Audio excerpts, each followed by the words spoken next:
And thank all of you for being with us and being on time. I appreciate that so much. Bismillah ar-Rahman ar-Rahim, the last signature, the merciful benefactor, the merciful redeemer. Want to welcome everyone.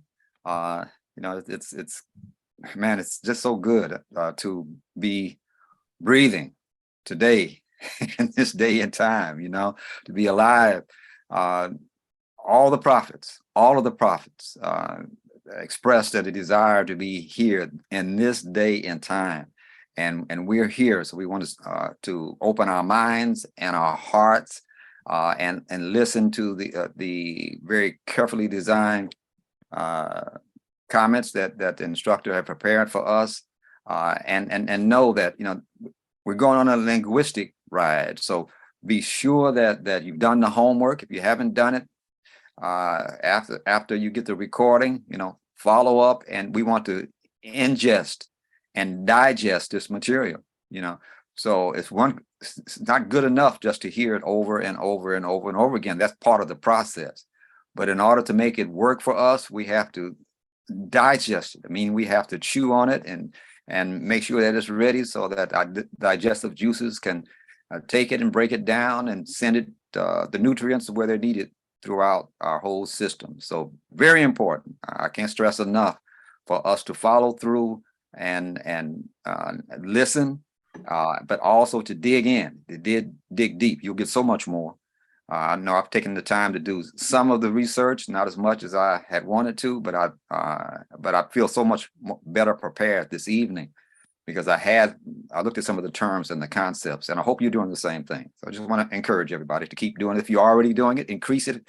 If you've been doing it in the past, try to get even deeper now because we have a big job ahead of us. And with that, I'll pass the mic on to our international instructor, Benjamin Bilal. Thank you, sir, and I'm ready to accept it. Thank all of you once again for being here with us on this 11th night of December 2022, going into what is shaping up to be, in my mind, a very, very productive new year, calendar year, Gregorian year, whichever you want to refer to it as.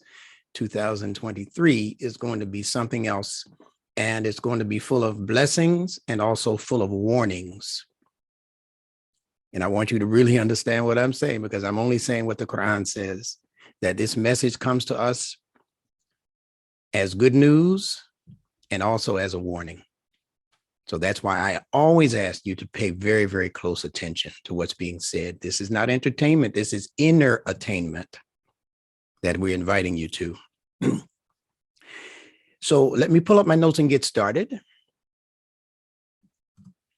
Again, we're approaching the subject, I believe from last week. It was called Nature versus Nurture according to the Fitrah.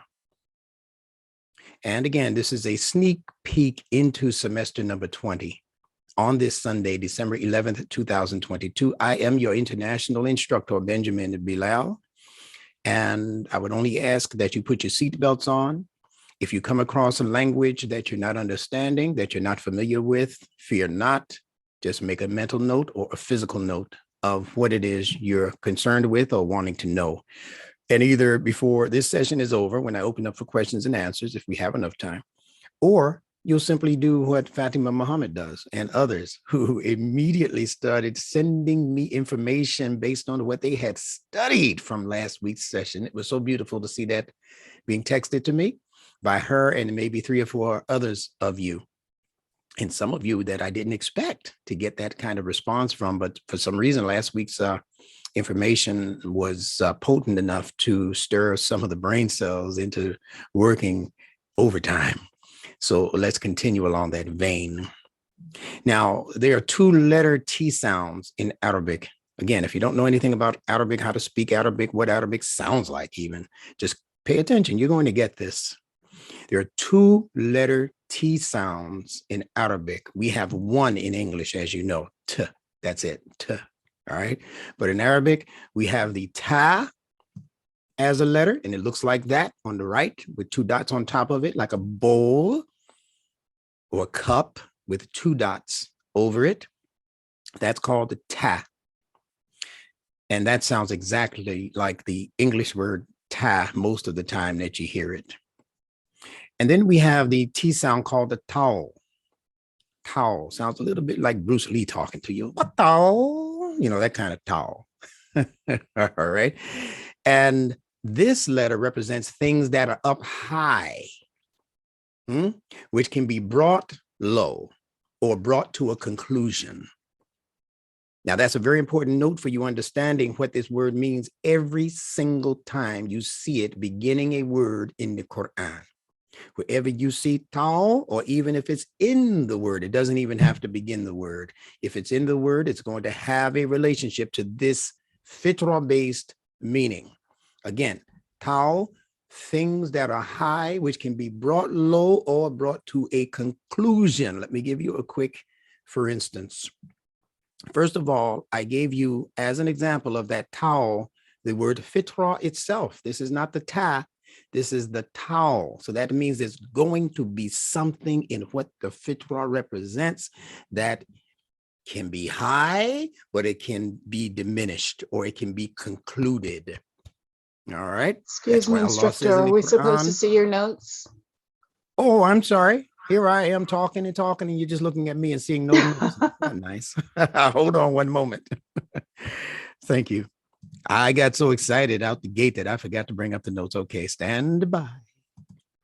And you would have done okay even without the notes because you followed my words pretty closely. Hold on for one moment. Inshallah. Yeah, thank you for that. Where are we? Okay. Oh, here we go. All right, here we go. Share. All right. Can you see me now? You can see these notes now, can't you? Yes. Okay, Yes. let me just make sure everybody's in the queue. This is great. A bunch of you guys. Question, sir. Do you have the recording on? Oh, that's another good question. But yes, I normally start the recording as soon as I come in and begin listening to the intro. So, but let me just double check. Yeah, we're recording. We're good to go. Thank all of you for that. All right. So again, there are two letter T sounds in Arabic. I'm sure all of you heard me speak on that. The first letter T is ta, just a typical T sound, ta. And it represents a reciprocal relationship. And reciprocal simply means a two-way relationship. Two-way relationship. Just like in English, if I said that I'm going to the store, the relationship is now between where I am and the store. That's a two-way or reciprocal relationship because I'm going there to get something from them and they expect something from me for what I get from them in the store or at the store. Okay, two-way. No matter where you see this letter T, whether it is in the English language, whether it is in the Arabic language, it's going to represent a reciprocal relationship. If I say there are two of us, TWO, okay, we're working together. Okay, that means me and somebody else. I'm doing some things, she's doing some things. We're working in a reciprocal relationship if we are together. Now, if they're somewhere else or doing something else with somebody else, that has nothing to do with me. But if they're working with me, then it's ta as a relationship, reciprocal relationship. And again, this is for the English language as well as for the language of Arabia or Arabic. Doesn't matter. It's going to have the same connection. So that's ta, reciprocal relationship. And you should be writing down some words that come to your head, just that begin with T. I say challenge me on that. When I open up at the end, say, hey, I found a word that begins with T and it doesn't seem like it has anything to do with reciprocity, two-way relationship. Challenge me. I invite you, and I will be inviting you from this point on to challenge every supposition, everything that I present to you. I say challenge me because I could be wrong. But the belief is on my part is that I'm correct. And the more you challenge me, the stronger you're going to grow in your understanding of what we're talking about when we talk about Nunetics. Let me let these other few people in here. That's why I'm moving a little bit slow because I know Twins. On the way. There you go. Who is that? Shafika. Shafika. You got it. Twins. In fact, the name Thomas, Thomas, sometimes spelled without the H, Thomas, it means twin, and it begins with a T. Threshold. If I say you're agreeing with me too, that means me and you are now agreeing on the same thing. So no matter which two you choose, TWO, TO, or TOO, it's going to have something to do with a reciprocal relationship. Now, I could shut these doors down to this webinar right now, and you have enough to go on for the next 30 days, at least, as far as study. But I'm not going to do that. Let's pick up from here. So that second sound of T in the Arabic letter in the Arabic language is called the tau. And again, it represents those things which are high, but can be brought low. Okay. In fact, as a part of your body, and as you know, every single one of these Arabic letters also represent a part of the body. The part of the body that tau represents is this portion right here, where the shoulders are. And you see, the shoulders themselves begin the concrete level of twos as a relationship on your body. You have one head, but you begin here with two shoulders, two breasts, you understand, two lungs, two kidneys. You understand, as you go down, that body and its parts become two instead of just one. So keep that in mind. One head, I hope. And then from the neck down, you begin to have twos. So tau represents that shoulder, that thing that is bearing the burden, that can bear the burden. If you had something very heavy, especially the males among you, you can throw that sack of beans up on your shoulders and keep on moving. You remember, who was it? Atlas, I believe it was, who carried the globe on his shoulders, right? Because this is the burden bearing part of the body, the shoulders. See? And when you were having younger children or younger babies, or those of you who might have a young child, and you put them up on your shoulder when they learn to walk, when they learn to talk, you put them up on your shoulder and they love it up there. But you have to bear the burden of whatever weight that child happens to be, right? Because again, we're talking about that which can bear the burden. But we're also talking about that which can carry something up high. It can bring that thing up high. It can develop to a high level, but it eventually will be brought back down to earth. You can't carry that child up there forever. All right. And when we talk about something like the fitrah, we're also talking about something in you, in me, as a gift from nature that allows us to experience parts of our life on that high level, sophisticated level. But if you're not careful with how you handle the fitrah, which is why Allah says, do not make any alterations on his fitrah, because when you start pecking and poking where you don't belong in the fitrah, you start wanting and desiring those things and sometimes those people in your life, and you start doing strange things with those people that you have no real commitment to, then the fitrah that began as a pure experience as a baby, your fitrah was pristine pure. But as you continue to grow, it's going to leave that pristine pure positioning. And if you do the wrong thing, if you begin to alter the fitrah, then you're going to end up where Allah calls the lowest of the low. Asfala safilin.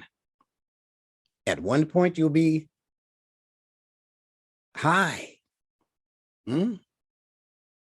Taqweem. Fi asani taqweem. You'll be at the most excellent positioning for all of the things that you want to come to you, to work for you. All of those things will be back to back to back. But when you begin to consciously or even unconsciously neglect that excellence in you, fi asani taqweem, that excellence, then your life will begin to roll down the hill like a rolling stone. So that's true also for your fitrah. The word fitrah carries that letter tau, that T sound. And I also put here Tur Sinin, which, as you know, is translated as Mount Sinai. Although that's an incorrect translation, we'll still use it. We can get away with it for my purposes today. Tur Sinin, just think of a mountain. There are many mountains that Allah has created that were in existence 500 years ago, maybe even 1,000 years ago. But the people who study mountains say that they're not as high today as they were 500 years ago or 1,000 years ago. They point to the mountain that might be the mountain that Moses got revelation on, and they say, well, it's like a hill. It's not even a real mountain now. They say the same thing for the hills that they call Safar and Marwa. They say they used to be mountains. And now if you go there, they look like two hills in a playground.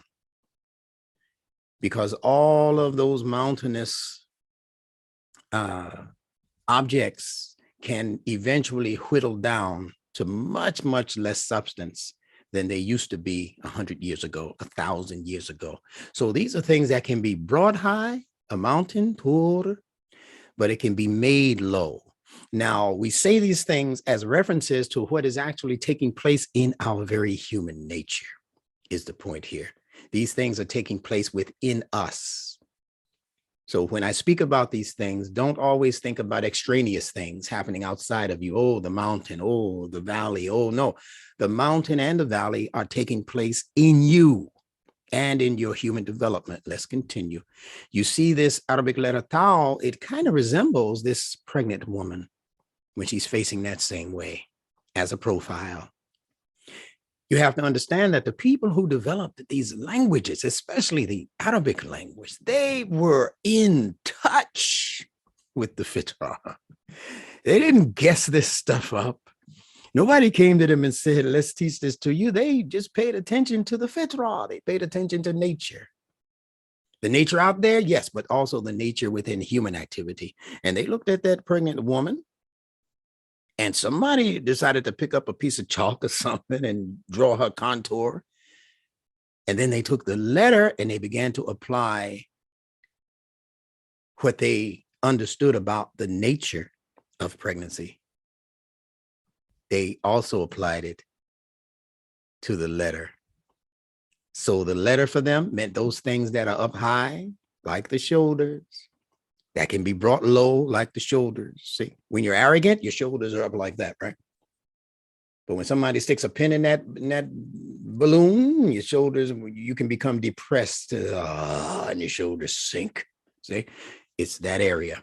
But also with a pregnant woman, what happens? As she is pregnant, she carries her baby up high in her abdomen.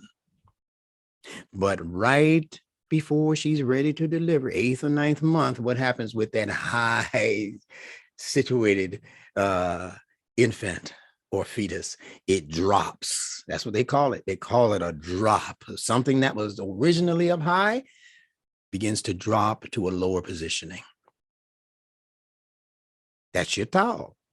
So I'm giving you meanings for letters that you know you have not heard anywhere else, and you know probably also that you won't hear them anywhere else, because Allah is allowing us to set up precedents in language. This is not guesswork. This is the fitrah speaking to you. It's not Instructor Bilal speaking to you. I'm just interpreting what is coming to me by way of the fitrah, which is what Quranic knowledge is. It wasn't intended to be school of thought oriented. It was not intended to be siphoned or funneled through a particular school of thought or a particular ethnic group, especially the Arabs. This is not what the Quran is. It's not a book of Arabic as you've been taught Arabic. It is a book of fitrah expression. So if you're not understanding the fitrah, and I'm talking to every single Muslim out there now, if you're not understanding the fitrah, there's no way in the world you could be understanding the true reality of what Allah is expressing through his Quran. You have to be tapped in and continuously tied to the fitrah.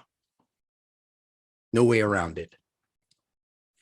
And nobody gets the credit for it except the creator of the fitrah, the source creator called Allah in the Quran. Let's continue.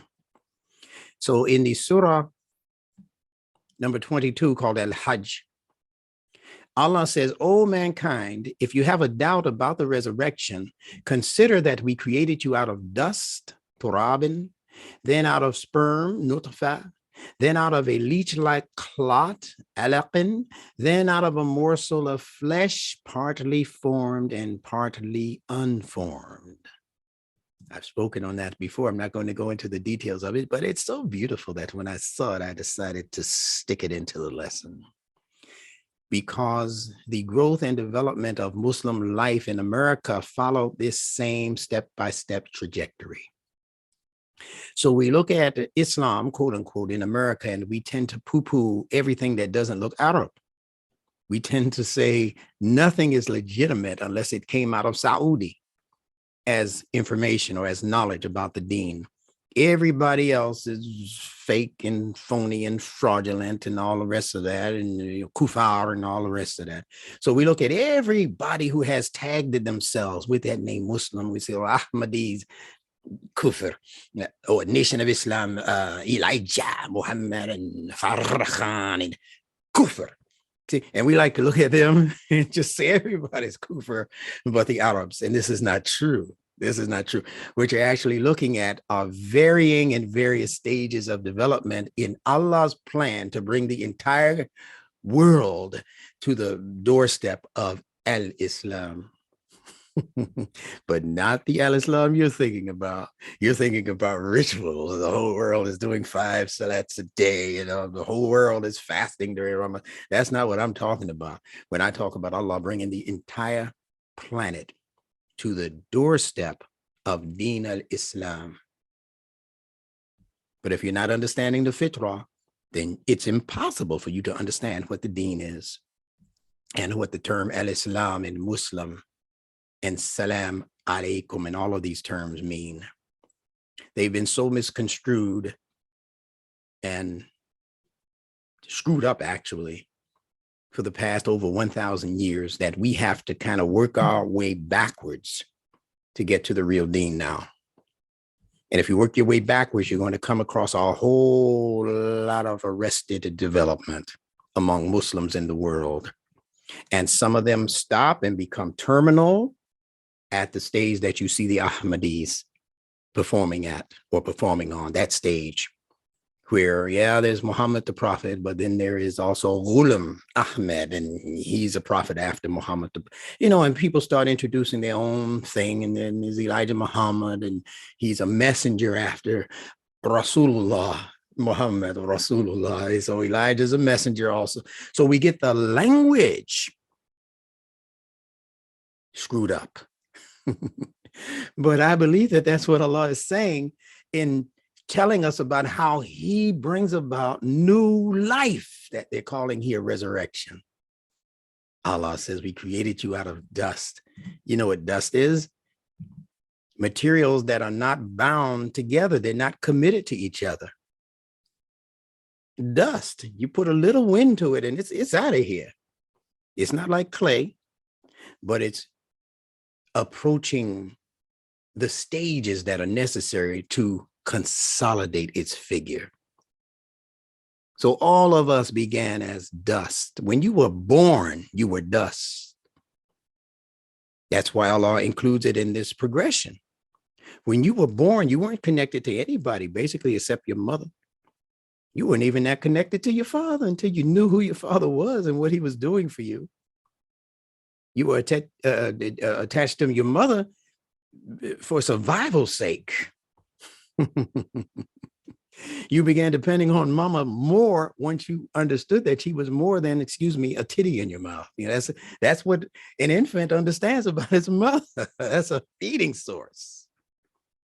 So when the baby got hungry or the baby got cold or whatever, then that infant will begin to cry out more and more for its mother's warmth, its mother's nutrition, etc. But it's born as turab, in dust.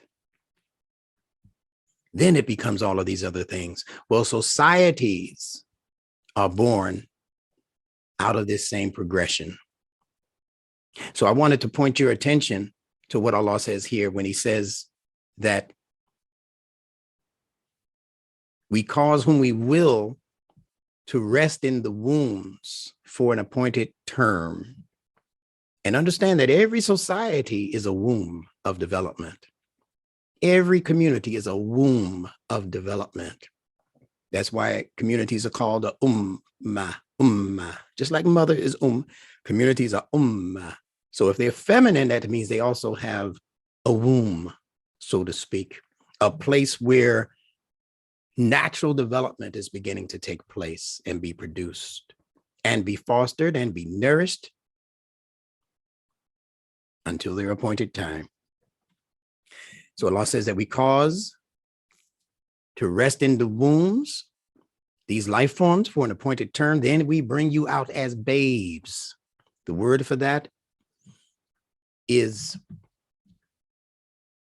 tifl, beginning with the towel, tifl. Remember those things up high that can be brought low? That's what Allah calls a baby, an infant, tifl, taw, fa, lam. Look that up if you're swift enough with your Arabic English dictionaries. All right. Then Allah says, well, pardon me, there's something I wanted to point your attention to even prior to that. Now, let me just go back into a little of our personal community history as people who purported to follow the logic and language of Imam W.D. Muhammad, the son of Elijah Muhammad. Let me just give people outside of our domain a little bit of insight into our growth and development. The ones that many in the Muslim world, among Muslim scholarship, have been calling kuffar, disbelievers, enemies of Islam. You know, they've referred to Elijah Muhammad and even Imam W.D. Muhammad as being way off the track of true Islam. And if they don't come to us, they won't get true Islam. That's been the positioning of many people in leadership positions within the Muslim world, believe it or not. And I would ask them to take a second and a third look at what has happened in America amongst us. So yes, Allah created us first out of sperm, out of dust, unattached. The Nation of Islam in its infancy was unattached to the entire Muslim world. We were dust. And if you just put a little bit of pressure on us, you will see where all of the separations were between what we were being taught was Islam and what the Quran was teaching as Islam. So we were just dust, motivated by wind.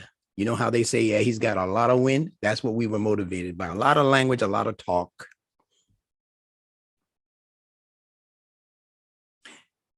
Then Allah says that he created us from nutfah, from sperm. So we're beginning to get some form. Then out of an alaq, an attaching substance. All of that means something. We don't have time to go through that now. Then out of a morsel of flesh, partly formed and partly unformed. That's the part I want to point your attention to. That, in essence, was the Nation of Islam. We grew and began to grow into portions of Islamic life that could then be identified as Muslim life. We said we wanted to fast, but Ramadan for us was in December, not during the time that the Muslim world said Ramadan was. We stopped eating pork. That was a major achievement, you see. So we were partly formed in Islam, but also partly unformed in Islam.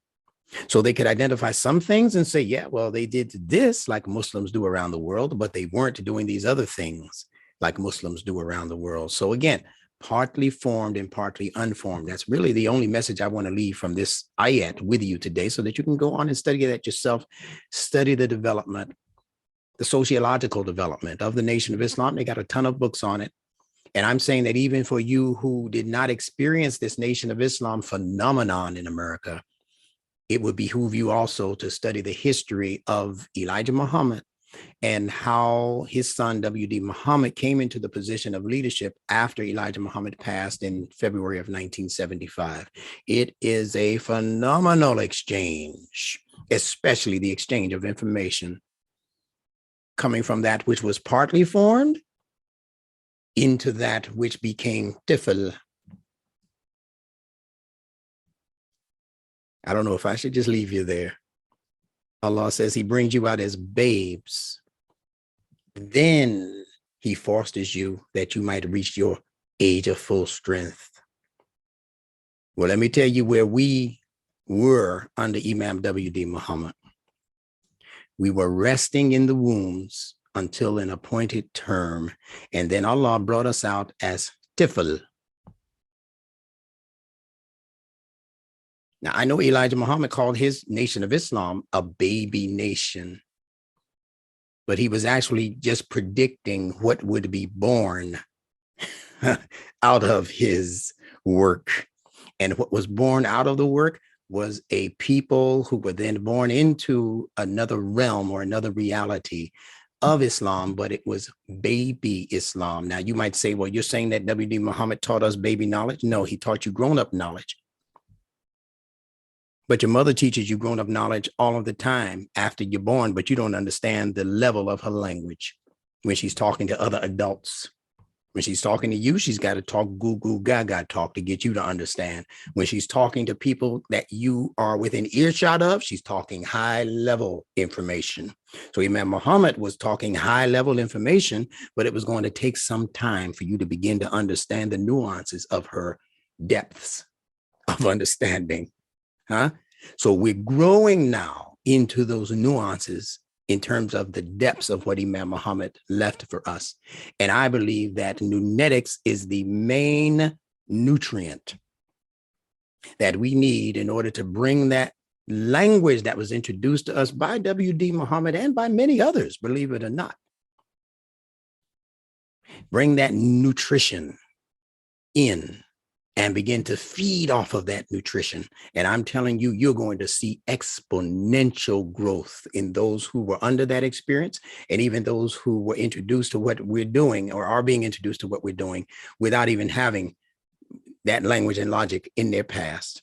It doesn't have to be in their past. It only has to be in our present. And we just have to learn how to unpack that language so that everybody who listens to it, who feeds from it, can develop into adulthood. You'd be a cult if you thought that everybody had to come through W.D. Muhammad to be a good Muslim. You'd be a cult by your own admission. If you don't come this way, you can't be a real Muslim. You got to come through W.D. Muhammad to really have knowledge of the Quran. And you crazy. That's impossible. Allah would never do that. Would be unjust. It's like saying, brother, you cannot be a true Muslim unless you come through the Arabs. See, it's saying the same thing. If you don't come through the African American version of Islam, you can't be no Muslim. Well, that's the same as an Arab thinking, brother, you cannot be a true Muslim unless you come through my school of thought, the Ahmadi, or unless you come through the Hanbali or the Maliki or any of these other invented schools. It's not true, is the point. So what we need to do is just slow down our roll and begin to study all over again. So that's all I want to leave you with from that. We're going to push forward. So look at these pictures. On the left, you see birds flying with wings outstretched, as Allah says in the Quran. And on the right, we see a frog leaping into the air for its lunch, probably a fly or a mosquito or something that it's after. Now, listen to this carefully. We're talking about nature versus nurture according to the fitrah. The nature of nature is that it can both expand as well as contract. Expand as well as contract. Every living thing in nature goes through this process of expansion and contraction. Even the pupil of your eye does that. When light hits it, it contracts. When it becomes dark, the pupils expand to take in more light. Every living thing does this. Contraction is nature's default system.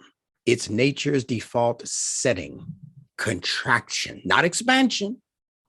Contraction is the positioning that Allah has created every living thing from. You know how you say when you marry a woman, you have to sign a contract? Yeah, that's contraction. That's your default setting, but that's not where you were intended to stay as a relationship growth. So listen carefully. Contraction, I repeat, is nature's default setting. Life cannot develop if it stays in its default setting. It must transition into its expansion setting. Now, I want you to think about your own life. If you are pretty much sitting still, standing still, waiting on other things to happen for you, waiting for other people or organizations to do things for you, you are in contraction stage. And you know, even a pregnant woman who begins to have contractions is expecting a new birth. If you are in a contraction stage, but the growth inside of you is not attempting to push its way into the light of day, you know what happens to that pregnant woman? More than likely, she and the baby will die. Because the body is not meant to just be continuously in a state of contraction, contraction, contraction. It's like a person being continuously in the light and the pupil does nothing but contract. They're going to eventually go blind because that's too much light. That's too much exposure for too long to light. This happens to people who study a lot also. They're taking in too much information. It's an amazing phenomenon. So this contraction has to eventually transition into its expansion settings. In semester 20, we're going to be giving you specifics as to how to bring your life out of a situation of contraction into a situation of expansion. That's what we're going to be working on. And we're not going to be doing it on the YouTube platform. So if you don't get with the program and get with the Nunetics and join the university online learning course like we've been asking you to, you're going to be cut off from this expansion. You can go back over the other 100 videos that we already put up, which themselves might be taken down. We don't know. But you don't want to depend on something that is that iffy. You want to depend on something that is going to constantly expand your mind in terms of the information that we'll be presenting. What we've been doing thus far is conditioning you, just conditioning your mind, conditioning your sensitivities so that when the expansion comes, you'll be able to handle it. Allah says about the prophet, did we not expand your breasts? See, expansion is what you should be looking forward to. Allah didn't speak about contracting his breast. He's speaking about expanding Muhammad's breast. So now you have to go and look at what's in the breast and say, well, let's see what was experiencing this level of expansion. The heart is in there, meaning your sensitivities. Your lungs are in there, meaning your spirituality. The air you breathe is in there. You have other things operating within the breast, within the torso, within the sudur, as it's called in the Quran. And all of them were created by Allah to experience expansion, taking on more and more weight, responsibility. That's what you should be looking forward to. If your leaders and your teachers and your imams and your muftis and your sheikhs and your ulama are not giving that to you, you need to leave. I'm going to stop pussyfooting with it. If they're not giving you something so that every time you visit that masjid or every time you open that book by that scholar, you're not walking away with a sense of expansion, then you need to leave that person and go find you somebody who you can expand with. I say the same thing if you're with a mate who's just a mate, just somebody to lay with, somebody to watch cartoons with. If that's it, and that's your relationship, and you're not expanding as a couple, I ain't trying to start no trouble. I'm just saying, you need to find a study buddy at least who will help you expand.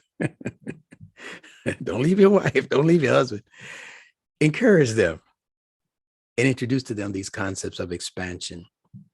And that expansion comes from you wanting to do more and more things together, experience more and more of what nature is presenting to the intellect. Say, let's go to the beach and let's just study the beach life. Let's go to, you know, some small country somewhere, or the Caribbean or something, and don't just go there to sip on the, you know, alcohol-free martinis, whatever that is. No, go there and study the scenery, see what the fitrah is presenting to the human intellect.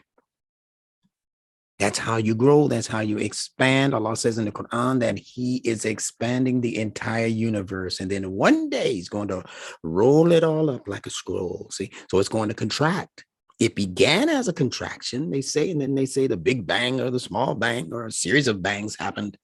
And all of this expansion began to occur. And they say, science says that they are still expanding. All of the universe is constantly expanding. So if your intellect and your sensitivities are not expanding, you're not even technically a part of this universe. You're somewhere else. You're some other kind of life. Even the animals are evolving. See dogs wanting to take care of cats and all kinds of stuff. I saw a cat trying to nurse a duckling. Yeah. So even nature is expanding, but what's wrong with us? We are in a situation of arrested development. That's our challenge as human beings. Let's continue. So birds and butterflies cannot fly or flutter without flapping. And when they're flapping, they are extending and expanding their wings. The birds, the butterflies. And look at the frog. Frogs likewise cannot leap and catch insects without extending their legs and arms. You see that? They have to. Now, this is not the default setting. You know what a frog looks like in its default setting. When it's just ribbit, it's just contracted. But it can't eat like that. Look at the infant while it's still in gestation within its mother's belly. The infant is contracted. You've seen the sonograms and the pictures. The infant is contracted. And it's being fed by an outside source through the umbilical cord, so it doesn't have to do any work. But as soon as that newborn life comes into the world, what does that baby do? I saw it. I witnessed it for the 9th time, 9th time, when my daughter's daughter was born. Not even 2 weeks ago. She came out and they put her on the scale to weigh her. And what was she doing? Stretching, just stretching, laying down, stretching those legs, stretching those arms. That wasn't her default setting within the womb, but the fitrah demanded that she start stretching right away. Get that blood to flowing through the veins, etc. Get that cry out. Let the world know I'm here and I have a job to do. It's wonderful when you understand it. So the frogs are doing that, the butterflies, the birds are doing that. Now let's talk about the human being. The human intellect cannot become progressive without extending its interests. Listen to this carefully. What we need to extend as we continue to grow, humanly speaking, we extend all of these body parts for sure and all of that, but we're not talking on the physical level now. We're talking on the metaphysical and the mental and emotional level. We have to learn to extend our interests. If we're still interested in the little people interests, you know, in cartoons and bubble gum and that kind of thing, if that's our interest and we're already preteens and teenagers and pre-adults and we're still interested in cartoons and Game Boy and all of these little mechanical things that they put in front of us for entertainment, and that's what we're interested in, the same things that we were doing when we were 7 years old, 12 years old. We're 21 now and we're still interested in games and play and foolishness and all of that. We have not yet extended our interests. And therefore, we're not really growing according to the fitrah. The way that we know we're growing is that we will begin to extend our interest into unknown fields of exploration. We'll come across something like Nunetics and we'll say, I've never heard that before. Let me at least investigate. Let's see what this instructor Bilal guy has been talking about for all of these years he's been teaching. But if you have no curiosity in you for anything new, for new ideas, for new frequencies, then that's what we're describing as arrested development. Your body will grow like baby Huey, but you'll still be in the 3rd grade trying to fit into that chair like the rest of those little child ducks around him. He's baby Huey. It's a play on human. He's not growing humanly. It's talking about you. It's not talking about a duck. Baby Huey means baby human that's stuck in an arrested development position, sucking on his thumb with a diaper on because he can't control his movements. When we run around the city, not controlling our language, every time we talk, people are afraid to talk to you because they know they're going to walk away and say, why did this guy curse so much? Why does he just talk about female body parts all day long? Doesn't this guy have some other conversation? Doesn't this girl have some other conversation besides how fine the boy in junior high school is, or high school, or sometimes college? That's all she got to talk about is this guy? What is he doing humanly speaking? This is how we have to begin to think. What are they bringing to the table? Not money-wise. I mean, that's important, yes, but he might have all of the money that you might want him to have, but does he have a soul? Does he have any humanity working on his behalf? And the one who has humanity working on their behalf, the one who is able to express an interest in expanding their interests, they could be broke as a joke today, but by this time next year, be one of the most well-off people on planet Earth because their human selves were allowed to expand. So we're talking about the human intellect. It has to learn to expand its focus, expand its interests into unknown fields of exploration.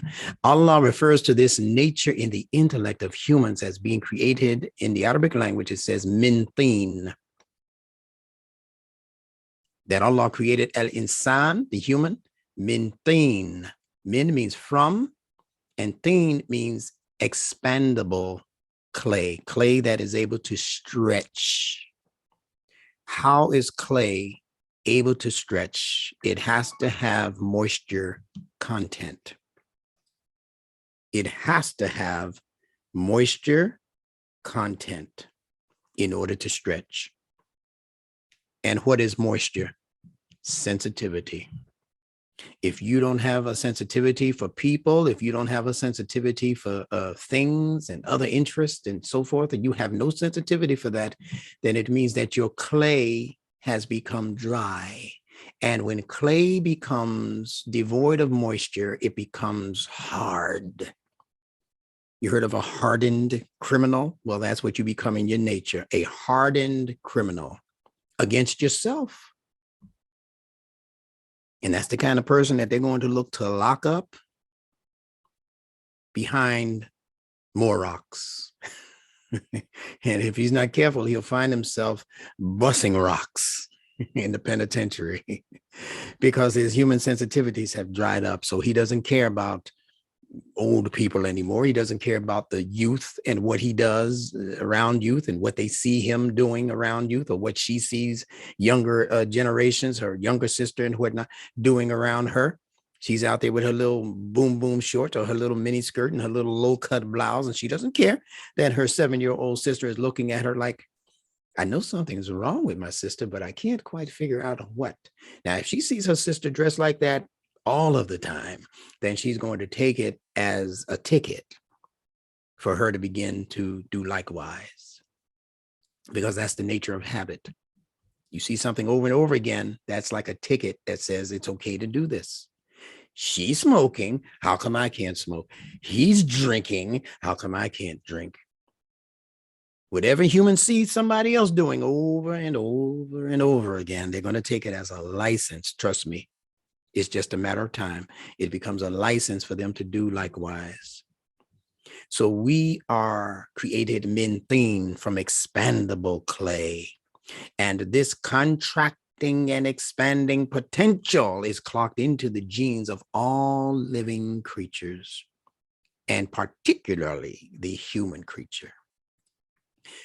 The default setting is as a result of its neutral nature. Listen to the choice of words.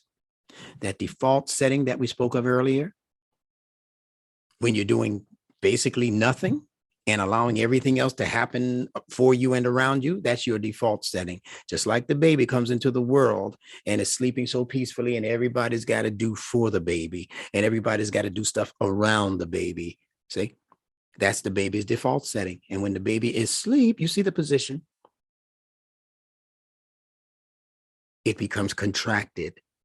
When the baby is awake and full of energy and curiosities, that's when the baby becomes contracted and baby tries to claw. You see the baby kicking its leg, trying to move forward, allowing itself up on its knees, and it begins to do things that cause the baby to literally stretch forth, reaching for stuff from mama, reaching for daddy's hand, even before it can walk. And once it learns to walk, man, it's reaching up now. Please help me across the living room floor. I want to be like you guys.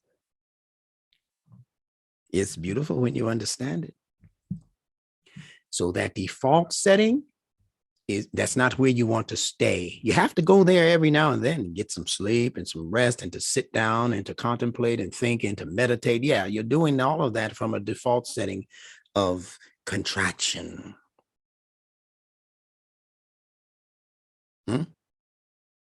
But that default setting is as a result of its neutral nature. That's your neutral nature. You know how when you put a car in neutral, push that thing up to the end, that's a neutral, but that's also a dangerous position, because if you're on a hill and you're not in park, we found that out last week. There was a car, a delivery truck or something on our block, and we live on a slight hill, and he jumped out to deliver his package, and he left the car in neutral. And it rolled up all up into our yard and caused tracks in our front yard. You know, good thing it didn't have any more force. Then it left our yard and went across the street and ran into a tree. See, that's what happens if you don't know what to do with neutral. Assalamu alaikum. Alaikum salam. When you get a minute, sir, I wanted to go back into the Tahfela. You told us to look that up. Yeah, the Tifl. You can give it to us Yes, now. sir. We're still close enough to it. That's page 340 on the dictionary of the Quran. It means baby, infant, tender, soft, or tiny. But when it comes to 22:5, it means infant. Yes. And that's the ayat we were reading from. So thank you for that. Appreciate you. Appreciate you, sir. Shukran. Alhamdulillah. And anybody can break in with that kind of scholarship anytime you want to. Back me up. Or, Well, I'm glad to know that right now. yeah, but make sure it's relevant to the topic. Don't That take was me exactly somewhere what else. he said. Thank you. All right. Okay. Here we go. So nature is neuter. Now, if these are new words to you, make sure you make note of them. Look at the consonantal connections. Nature is neuter. We call it neutral. The AL on the end of most English words is just a way of disguising the Arabic definite article that they took from the Arabic language, al. They just put it on the end instead of the beginning. So this is really al-neuter, the neuter. Natural, the nature. See, they put the AL on the end, sometimes the EL on the end. Now, nature, I repeat, is neuter. We call it neutral It contains both feminine and masculine latent attributes. What does latent mean? Does anyone know?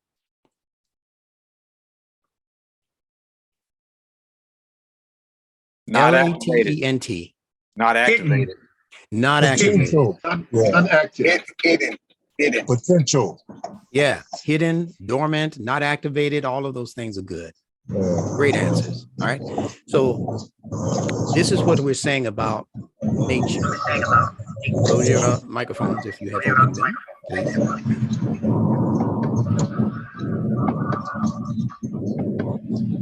Okay, still have some open mics. Let me close them. Yeah. So nature. Also perusal. Someone is opening up their phones for a reason. Okay. Nature I is said neutral. also perusal. Fidel, are you opening up for a reason? Sir? Yes, I was Yeah. trying to say. Yes, I was. Okay, I got him. All right. Please keep your phones. That wasn't an invitation for everybody to just chime in. Imam Adib was making a linguistic point. So don't just jump in because something came to your brain real quick. You got to express it. Save that for when I'm finished. I know you're itching to jump in like double dutch, but it's not time for the double dutch session quite yet. Be patient. We're going to get there, inshallah, because we're doing good on the time. All right. My apologies, instructor. I was trying to say the perusal also another word. What is the word, please? Peruse. Peruse? Yes. And you're saying that that means the same as what? The dormant, another word for dormant, latent. Where are you seeing that? Where are you reading that from?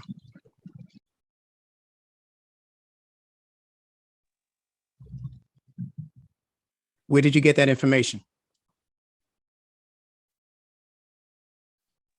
Oh, my apology. I was saying perusal, like when you are you're in a state of you're in that state where you're trying to figure out you're in a dormant state, you're trying to figure things out, and you're trying to get an understanding.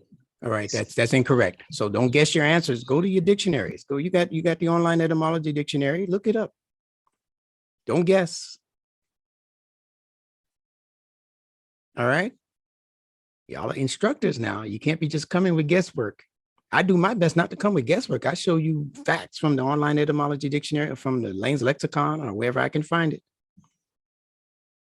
It might be related, but you don't want that long distance relationship for words. You want to be succinct, on point, so that it doesn't confuse people when they start using the word. You can't use peruse to say latent. You got that, sir? Fida, you understand? Yes, sir. All right, my man. All right, let's continue. So we're talking about nature, neuter, and neutral. Nature contains both feminine and masculine latent attributes that are necessary to form the foundation of what can grow to be an expressive life. It doesn't mean that it is actually an expressive life.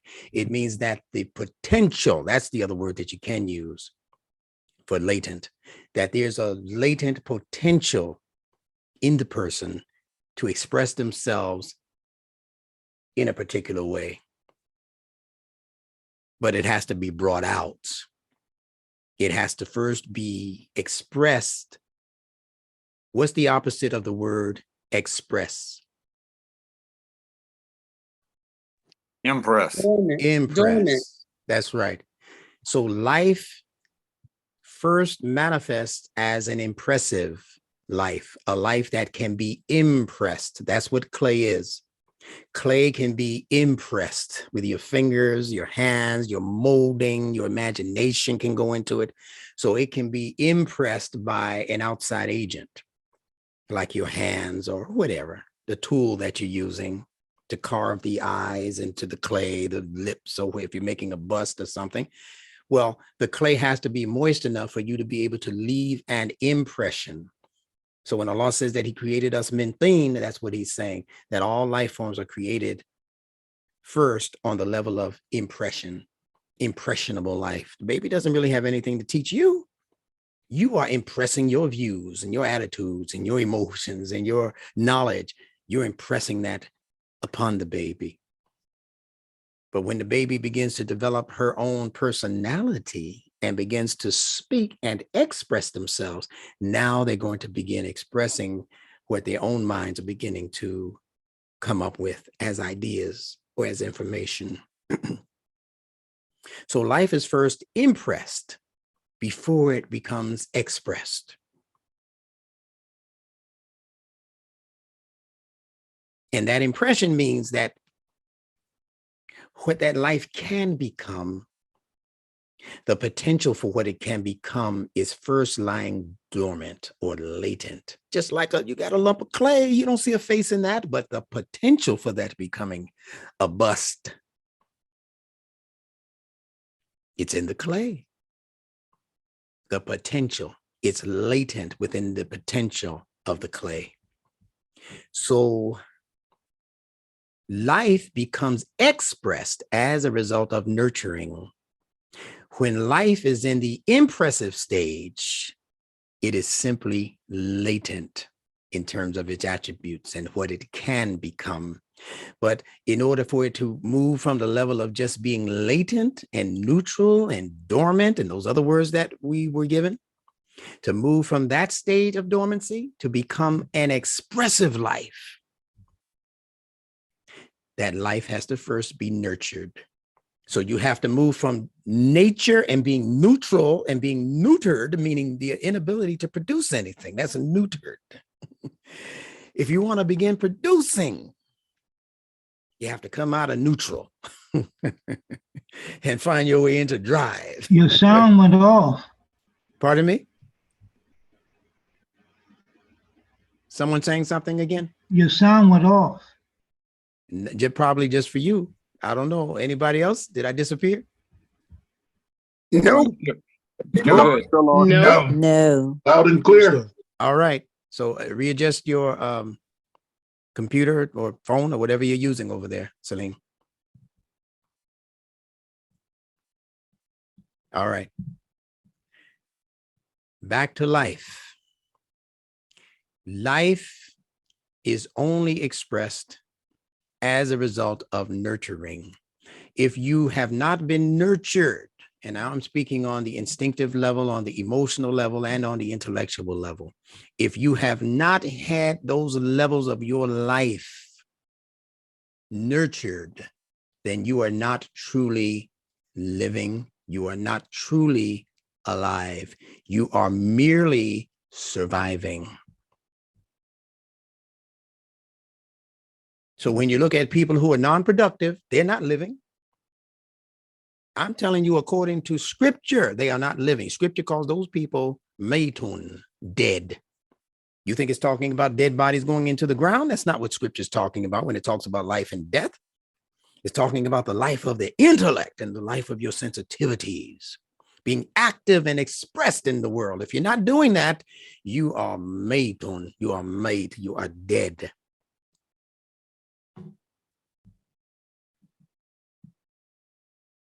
That's why Allah says, do not speak of my servants as being dead. They are alive, but you don't perceive it. I'm not talking about dead people, physically dead.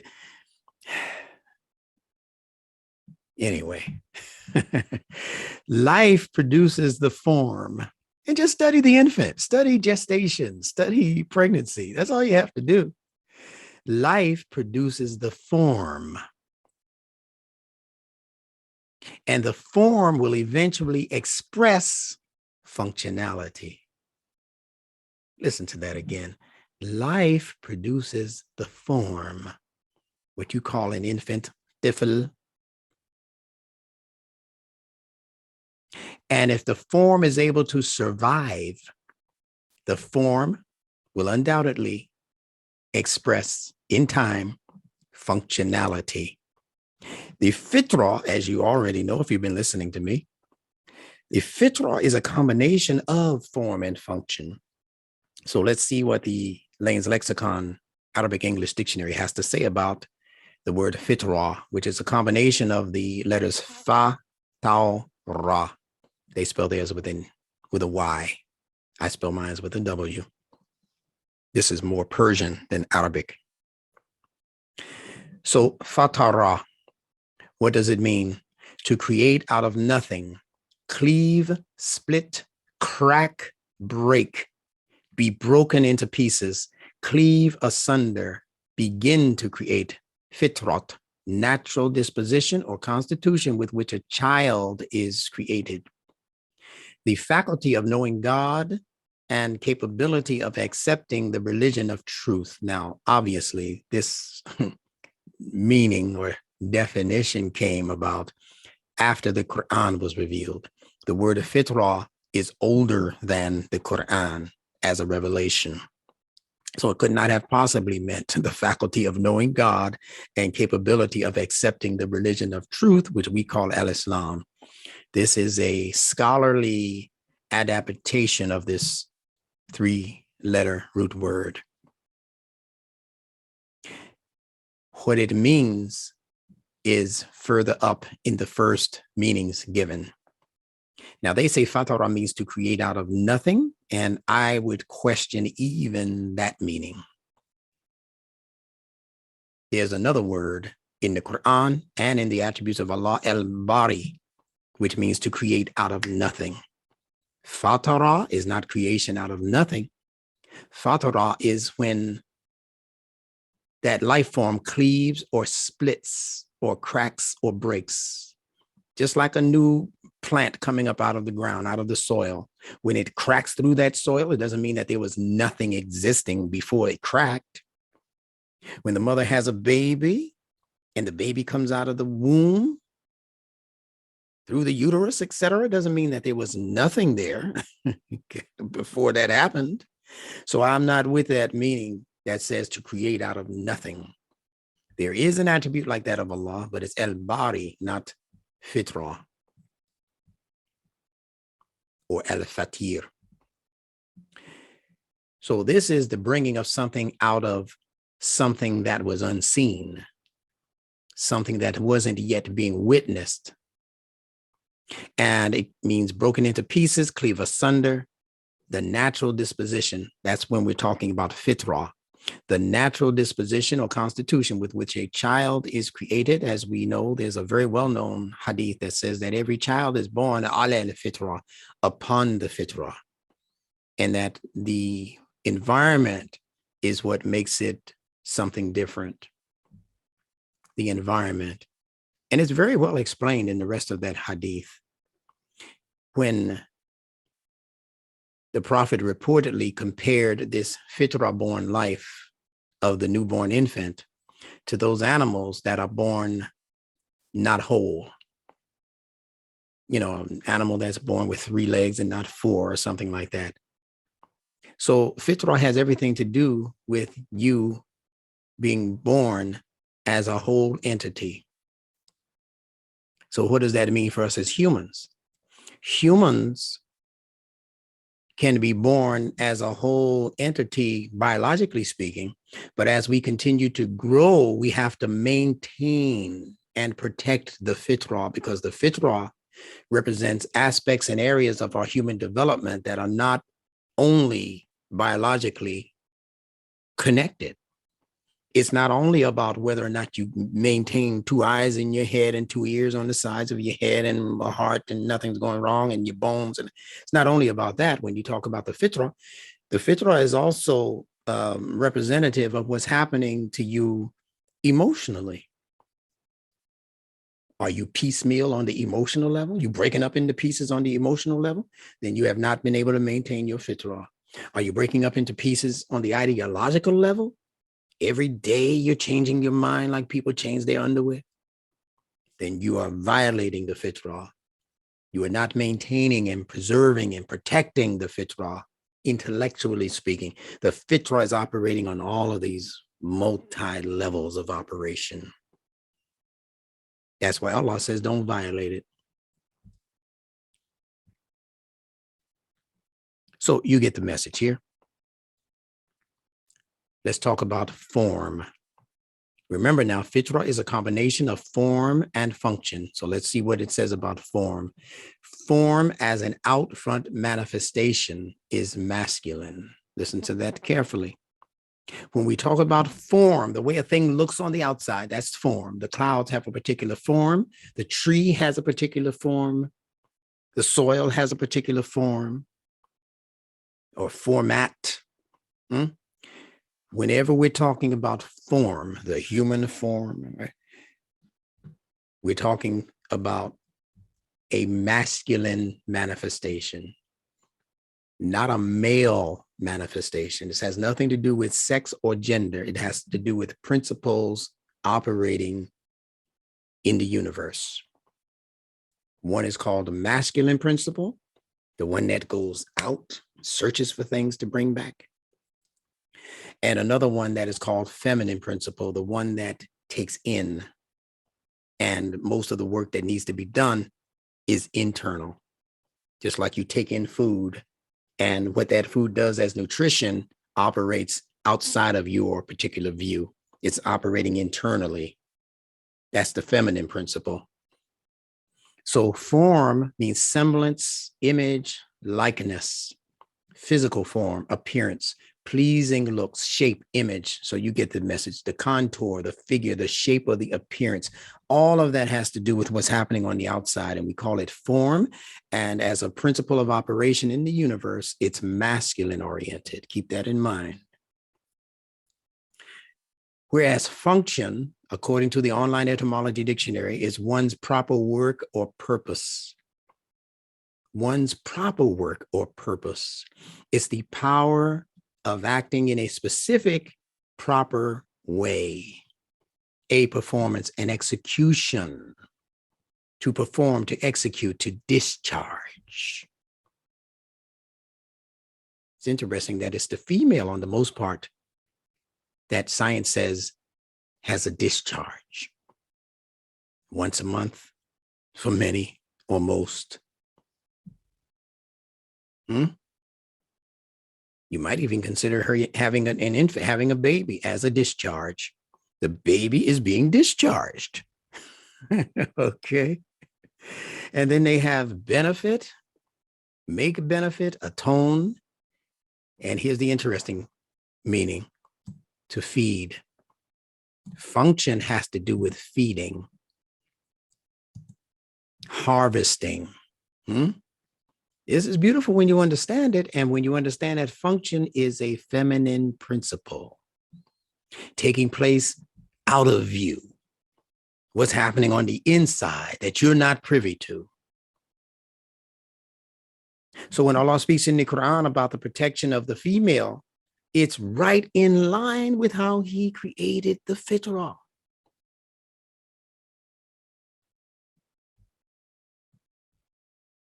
All things that are responsible for new life, intelligence dictates that you be very, very mindful of protecting that thing.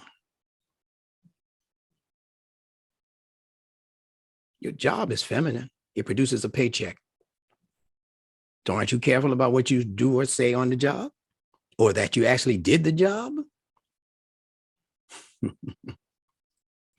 So functionality as opposed to form, functionality as a behind the scenes factor is feminine. You figured that out already because form is masculine. To feed, as you saw in this meaning here, to feed, one of the meanings for function, to feed is to nurture, and nurturing is a feminine task.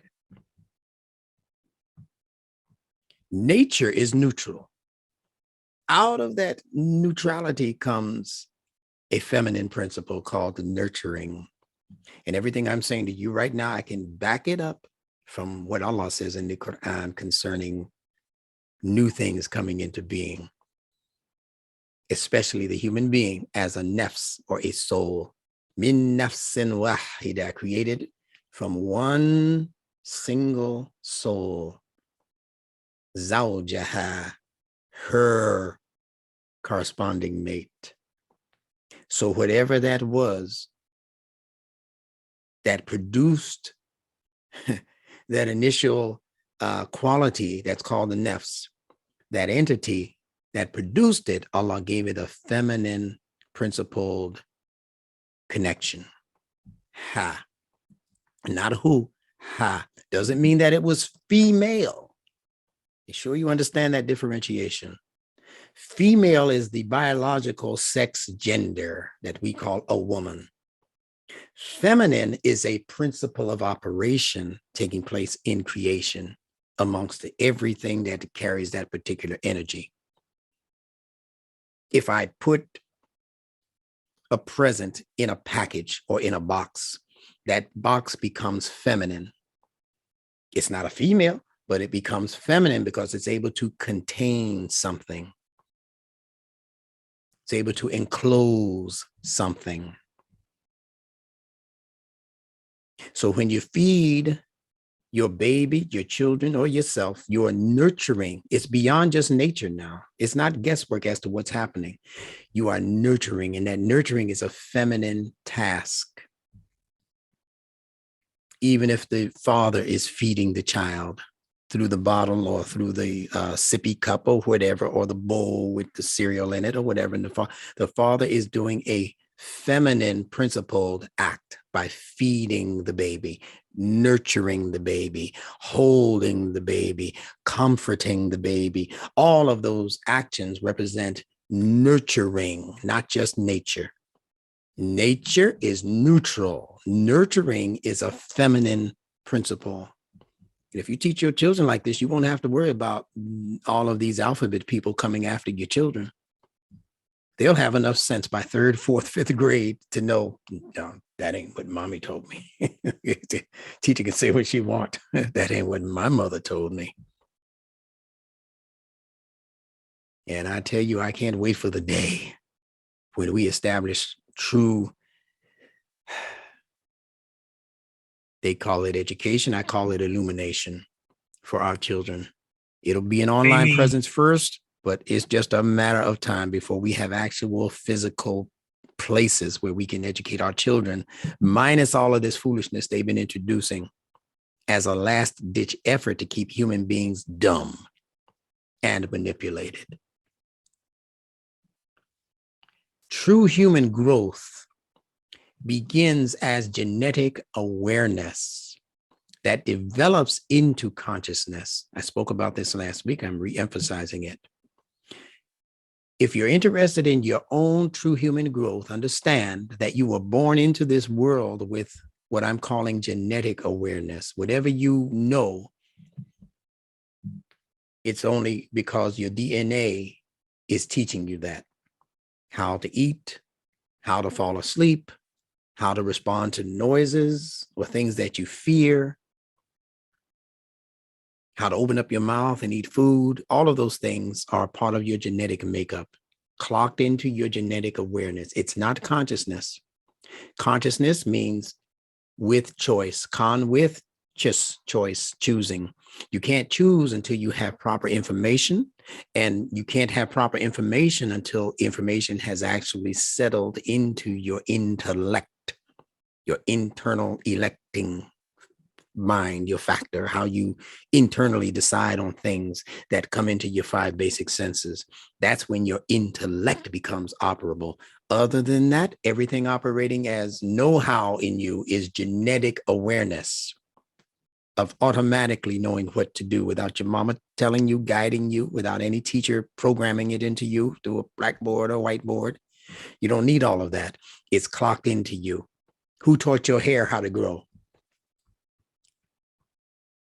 Who taught the milk that you initially took in from your mother's breast or from the bottle or wherever you got it from?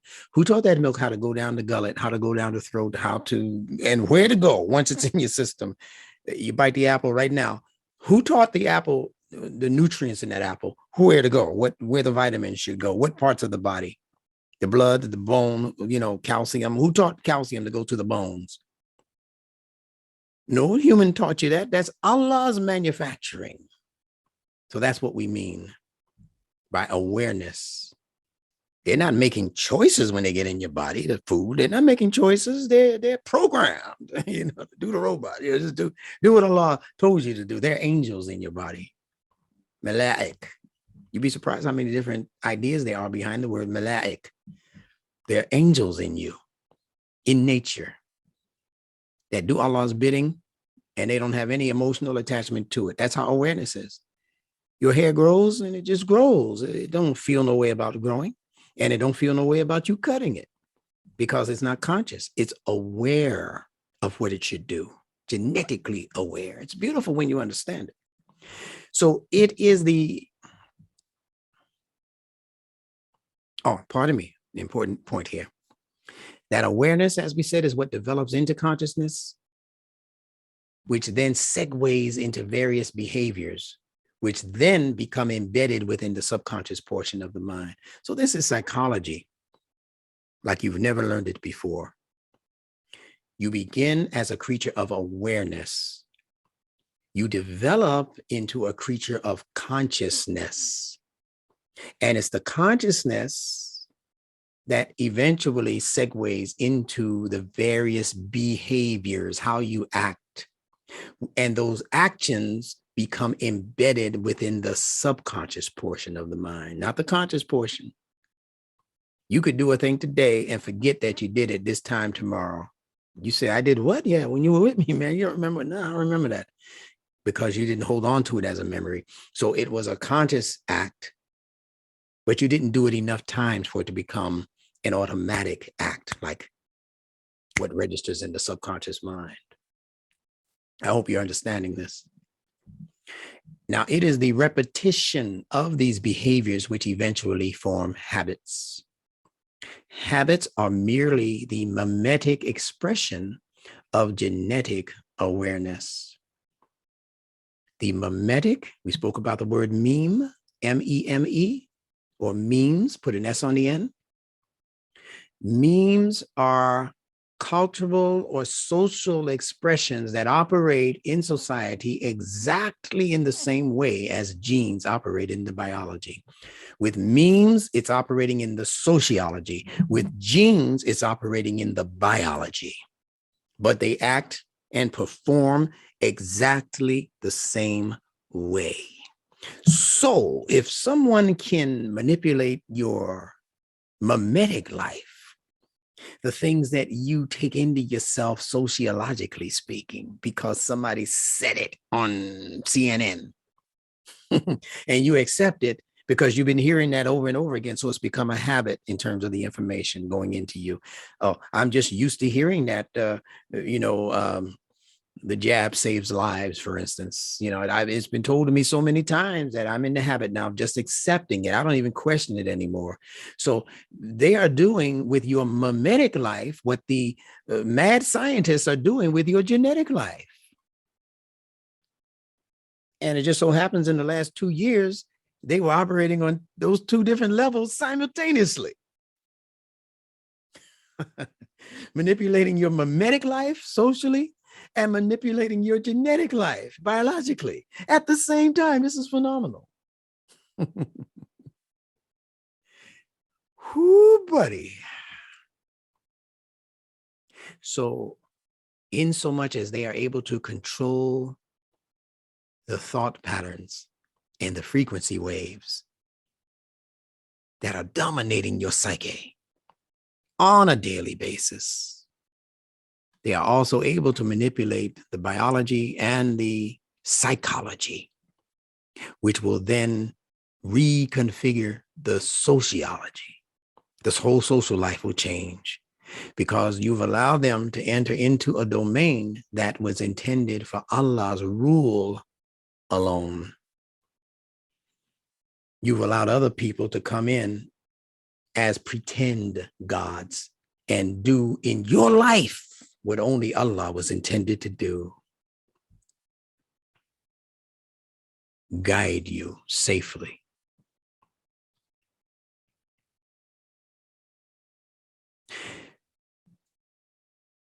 So it's the repetition that forms the habits. And the habits are the social expression of the biological awareness that Allah clocked into your very genes. It exists within the core of each and every one of our DNA. The DNA has within it a connection to cosmic awareness, which exists as being part and parcel of the universe's dark matter fabric. Now, I told you this particular class was going to be kind of deep, and to bring your deep sea diving gear. Don't be caught in the middle of the ocean and you ain't geared up. All right. In the same way that upwards of 95% of the universe consists of dark matter, 95% of our human capabilities are presently unknown. So you're walking around thinking that you know what being a human being is all about, and you know maybe 5% of what a human being, because 95% of the universe is still unknown as far as science is concerned. So what makes you think that you can only know about 95% of the actual universe, but know about 100% of yourself? You're born out of the universe. How can you not know what the universe is doing and at the same time know most of what you're doing? You don't. That's what leaves it open to manipulation by people who operate in the dark as big-headed scientists. You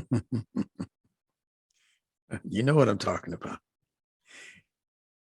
And, you know, in the Nation of Islam and in the 5% movement that was spawned out of the Nation of Islam in the 60s, they had a group called the 5% Nation. Yeah, I can understand why, because only 5% of the universe is known. And they broke up the rest of the people into other percentages. But they were the 5% righteous. Yeah, well, I'd ask you to hold on to your 5 senses if you intend to remain righteous, and stop letting them manipulate the rest of you, meaning your subconscious mind and your unconscious drives. You have to learn how to take control of who you actually are. Well, how are we going to know what we actually are, instructor, if they've been keeping that from us? That's why the Quran was revealed, to give you back your entire life and to explain it to you in gradual increments, unfolding in increments. Imam Muhammad called the Quran the promised reading, meaning you don't have it yet, but it's a promise from Allah that you will have it. So you have to stop reading the Quran like it's a history book. I tell you that over and over again.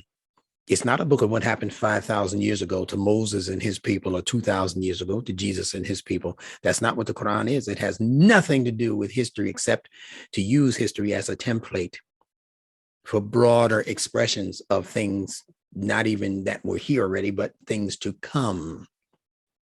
And the more you learn about yourself, the more the information pertaining to what the universe is going to broaden and introduce new concepts, new sciences, new morality, new ways of looking at human beings, new ways of looking at other life forms. The Quran is designed to open up brand new avenues of expression for only those who are sincere and have that interest. That's why I said at the beginning of this, you have to learn how to expand your interests when you read the Quran, especially. Expand what you expect from the Quran. Most of us are just expecting to maybe read it all of the way through once a year during what they call Ramadan. And we think we've done our Muslim duty. Oh man, me and the Quran are tight. I read it all 29 days. I read it every day, Imam. Well, when you learn that the Quran is actually reading you instead of you reading it, you'll come into some more enlightenment. Go to the Quran seeking to understand how the Quran is reading you, not so much how you are reading it. It's like trying to read that 95% of the universe that's unknown. Where do you start? Wherever you start, you're going to end up in darkness. You're starting in darkness. You're going to end up in darkness. Unless Allah chooses you and bestows upon you his very special enlightenment. And that's happening all over the planet right now. And that gift is no special gift or quality that has been bestowed upon any particular race, quote unquote, or any particular ethnicity or any particular geography. Get this other thing out of you about seeing different parts of the planet as being special and holy. Oh, I know I'm stepping on some toes now. Isn't Mecca holy? No. Jerusalem? No. How can you just blatantly say that, instructor? We call it the holy city Mecca. You also call the Quran the Holy Quran, and that's incorrect also. You let people just come and drop these titles on you, not realizing that they're laughing behind your back. When you say Holy Quran, they're saying Holy Quran, Holey. And they're seeing it as being full of holes because of the holes they have poked into the Quranic message. There's no way, nowhere in the Quran does Allah call the Quran the Holy Quran. Now, you might be mistaking the word Qudus for holy. It doesn't mean that. Holy is a feminine word because the female has holes, has a hole at least. The universe is feminine. It has what they call black holes. So anything holy is feminine. The Quran is not a feminine oriented book. The Quran is a masculine oriented book. Al-Kitab is a masculine oriented phenomenon. ذَلِكَ الْكِتَابُ لَا رَيْبَ فِيهِ, not ha, he. There is no doubt in him or in it is being referred to as a masculine entity, not a feminine entity. The ayat, the instructing signs are feminine, but the thing that is protecting the instructions, that's masculine. That's ready to go to war. If you understand that the Quran represents frequencies that will fight for you. Alhamdulillah. Yeah, buddy. Ain't no fighting and fleeing. It will just stand there. It'll be your best armor. Let's continue.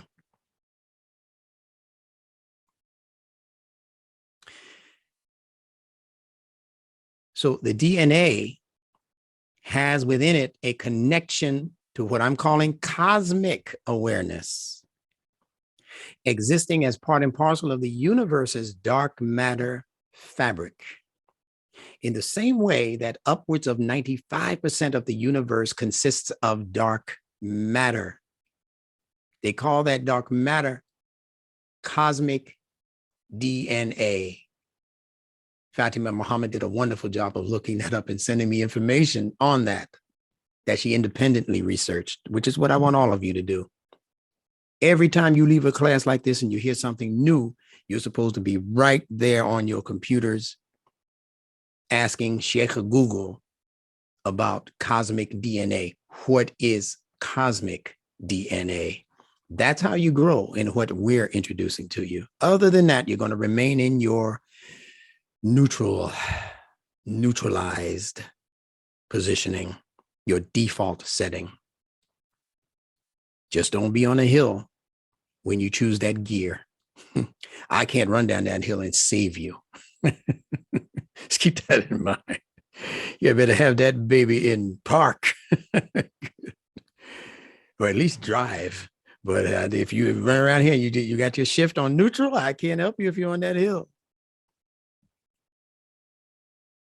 Yes, indeed. I can push you out of the way of danger if you're on a flat surface street, but don't expect me to get behind you and you're rolling backwards down the hill. I'm sorry, I don't have that kind of strength. Let's continue. 95% of our human capabilities are presently unknown. I'm talking about what Allah speaks about when he says, لَقَدْ خَلَقْنَا الْإِنسَانَ فِي أَحْسَنِ تَقْوِيمٍ. Certainly, we have created the human being in the most excellent of organizational designs. See, that's you in your 100% strength, vigor, intelligence, emotionality, instinctive awareness. Fi asani taqwim, the superlative. Yeah, that's pretty good. But that's not where we are now. We're at 5% of that potential.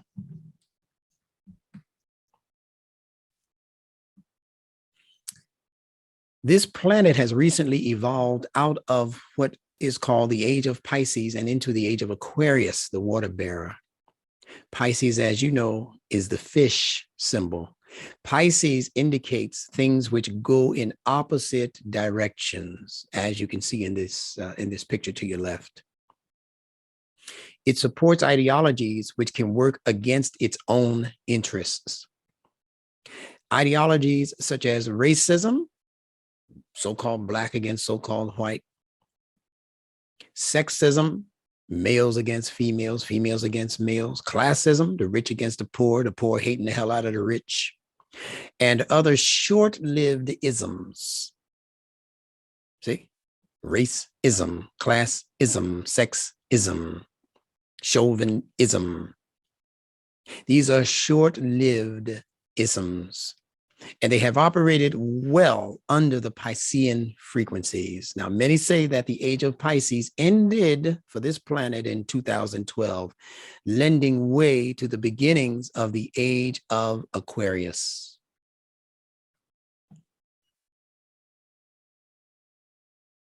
The prefix, I should say suffix actually in this case. Let's make that correction. The suffix coming at the end of the word, ism, I-S-M, is actually an offshoot of the Arabic word ismi, meaning name, nature, signature. When we say Bismillah, we are actually saying Bi Ism Allah. Bismillah, we're saying be with Ism, name, Allah, with Allah's name, with Allah's nature, even with Allah's signature, as I like to say. And signature represents signs in nature. That's what the word signature means. Signs in nature. You see it right there in the word. It's hiding in plain sight. We showed you this picture, these pictures last week. And one is of a cyclone. The other is of the swirl that comes at the top of most infants who are born with hair. The swirl. It's called So- a cowlick. Pardon me? It's called a cowlick. Spell it for me, please. C-O-W-L-I-C-K. Okay, cowlick. That's the first time I've heard that. Thank you for that. That's a hell of a tongue. Assalamu alaikum. I thought the cowlick was that little thing sticking out of the top of the head. If you remember Little Rascals, Alfalfa had the cowlick. Uh-huh. That's what I thought it was. That little piece Okay. of like hair sticking out. Yeah, so Baina, you Virtual- may have to reinvestigate that because I'm thinking that Quasi has the right connection for that. That was my thought. I mean, I remember reading that. He had the cowlick, style. But Yeah, that makes both of them make sense, but It's it not just, seen. It's like a hair that's sticking out, which is why it's called a cowlick. Well, it could like be- the eye in the. It's like the eye in the cyclone, and it's Yeah. like that little circle on the top of the baby's head. That's Yeah. what they're referring to. I think that little guy in the Little Rascals, his name was Alfalfa. I think he had one that really stuck up really high. yeah, he did, and it would have been in this section of the head. That's what you're saying, right? both could be right. Both could Yeah. be right. Yeah, Yes. that sound both of you actually sound correct, and it might be apropos both situations. We don't know, but it's not important for us to move forward on. But it's an interesting term. I had never heard of that term before, cowlick. But I will investigate it myself as soon as this class is over and done tonight. But thank you for that, both of you. I appreciate that. That's the kind of contribution I love allowing into the conversation. All right. But the point that I'm making here is that they resemble each other in terms of their pattern. They both resemble each other in terms of the pattern. When we talk about the fitrah, we're talking about pattern recognition. Remember that. So whatever Allah has aligned as similar patterns are going to have similar signatures or signs. I'm going to research it, Instructor Bilal, because I was just informed that the woman also has a cowlick, but only hers is at the front of the forehead. So I'm going to research it and come back with it next week. Yeah, please do. I appreciate that. And that's the kind of scholarship that I love. When people investigate and if they find out that they weren't all of the way correct, and they make the amendment and we keep moving and we grow like that. That's how we grow. All right. Thank you for that. All right. So I want you to imagine with me for a moment, like I asked you to do last week, could this hurricane, it's also called a cyclone, be indicative of what might be going on in the developing intellect and emotions of this newborn infant? You see, knowledge that human beings garner, most of it doesn't come from formal schools and education. The knowledge that Allah actually wants human beings to begin with is knowledge from the fitrah. That's why Allah says, I repeat, make no alterations. La tabdili li khalqillah. Make no alterations in the creation of Allah, in the fitrah of Allah. It is the fitrah of Allah. So don't start messing with it and messing it up and reconfiguring the fitrah. Don't come in there talking about you just invented a new mRNA to replace Allah's natural fitrah-based RNA. I don't want to hear that. I'm not listening to that. I know that's from Satan. Don't come. You can't throw that one past me, that men can now have babies. Yeah, you see, you can't throw that from me because I don't see any support for that in the fitrah. So you have to learn to allow the fitrah to be your first teacher. And Allah says in the Quran that it is Allah who is teaching all of you. So look for Allah in the classroom before you look for Dr. Spock and Dr. Freud and all of the rest of these frauds. And you do it through what science even is recognizing as pattern recognition, comparing like patterns with like patterns, the same way that Instructor Bilal compares like words in the Quran that are spell the same or using the same consonants or even interchangeable consonants within those groups of consonants. They're going to have a relationship. They won't mean exactly the same thing if they're not exactly the same thing, but they're going to have relationships just like you are related to your cousins, although your mother and father are not their mother and father, but you do share DNA. And that's how the fitrah is. The fitrah has a cosmic design, which science is now calling cosmic DNA, that has created patterns for us to recognize and compare.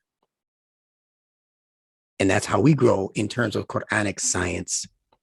It's not from the labs of this world.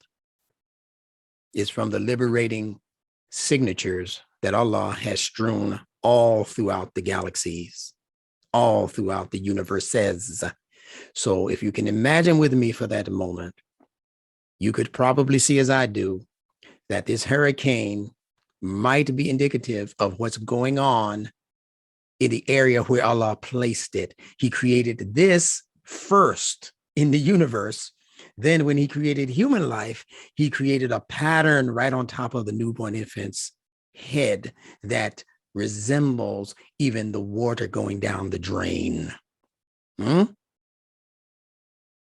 So you have to stop and ask the question, what did Allah mean by that? What's going down? What does water mean? You know, Imam Muhammad gave it to us very plainly and succinctly. He said, water represents the moral nature and water represents your emotional nature. And the baby is under the umbrella of both influences. Emotions, first and foremost, and then a growing sense of what is right and wrong based on what its mama and its environment is teaching it. Remember, every child is born is born upon the fitrah. The fitrah of this child is that it is born into a world of emotionality, feelings, cravings, desires. And it is the environment that makes them something other than what the Fitrah has dictated for them. So this is the beginnings of a brand new psychology. If you understand this like I'm understanding it and seeing it, those of us who are interested in psychology, you should be ringing my little cell phone off the whatever it's on, hook or whatever it's on, saying, hey, I'm interested in this new Fitrah-based psychology you're developing. And I'd like to make a contribution to that, or at least learn about it as you're introducing it. Some of you, 3 or 4 of you, have done that so far. We're going to be having classes beginning in January for every and anyone interested in this new expression of psychology. And it's going to just, it's going to do what early Muslim scholarship did in this world. It's going to go into the sciences, and it's not going to start cussing and fussing about what this scientist said or what this mythology introduced. It's going to say, listen, we respect whoever your leading scientists are, but we want to introduce this new idea. Tell us how this can maybe fit into what it is you're doing. And Muslims introduced these sciences, and the Greeks and all of these other folks, they started saying, the Egyptians, wait a minute, I think these Muslims got something. Yeah, I think the Muslims got something. So that's what they're going to be saying about this Fitrah-based psychology that we're working on developing. And you can add to it, you can investigate it, you can become a part of this new revolutionary idea, because it's going to take growth and begin to grow with or without us, including me. It's going to happen whether I initiate it, you initiate it, we initiate it, because the Fitrah is initiating it. The Fitrah makes self-corrections on the Fitrah when the Fitrah is violated. It doesn't wait on you. Allah clocked it into the Fitrah to make the corrections, whether we like it or not. The Fitrah will remove whole groups of people off of the earth when the Fitrah becomes tired of the nonsense. You read about it all of the time in the Quran. They're doing this, that, and this evil and that evil, and violating these people's rights and violating laws. And Allah says by the morning, they were all laying prostrate in the morning, by the morning, all of them laying prostrate. I keep saying prostate. Maybe some of them were laying prostrate too. That hurts. So let's continue. Now, this Quranic Arabic word fitrah, in fact, is where the English-speaking world gets the word pattern. We've spoken about that many times, with the P interchanging with the F. T stays the same, the R stays the same, the N is a suffix, the AH in fitrah is a suffix. The fitrah is the science of pattern recognition and comparison, and reaches beyond the mere form of things into an investigation into its internal functioning. So it goes beyond the form, the outer display of things, into an investigation into the internal functioning. That's beautiful when you understand that. Where Allah has matched the pattern, as he did with the cyclone and the top of the baby's Fibonacci swirl hairdo. Where he has matched the pattern, he has also matched an accompanying frequency. And I mentioned to you last week, I believe, that many of the foods that look like parts of the body actually benefit those parts of the body.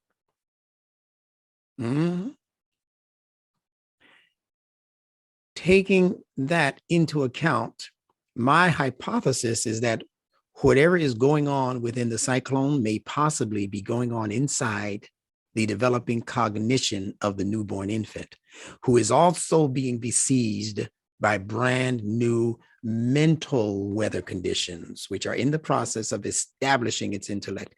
If you can just imagine with me just for another second or two, here you have a brand new life form, gestating within the interior of its mother with no cognition whatsoever, no recognition of anything going on outside of that small, contained default environment called the womb.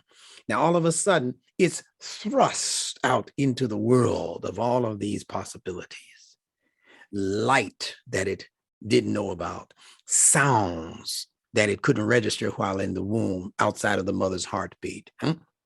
So this baby's mind, the 5 basic senses are being activated, turned on simultaneously. Can you imagine what kind of psychological weather conditions are taking place inside that baby's cranium, if you will? New feelings, thoughts, newborn thoughts, trying to figure out what this means.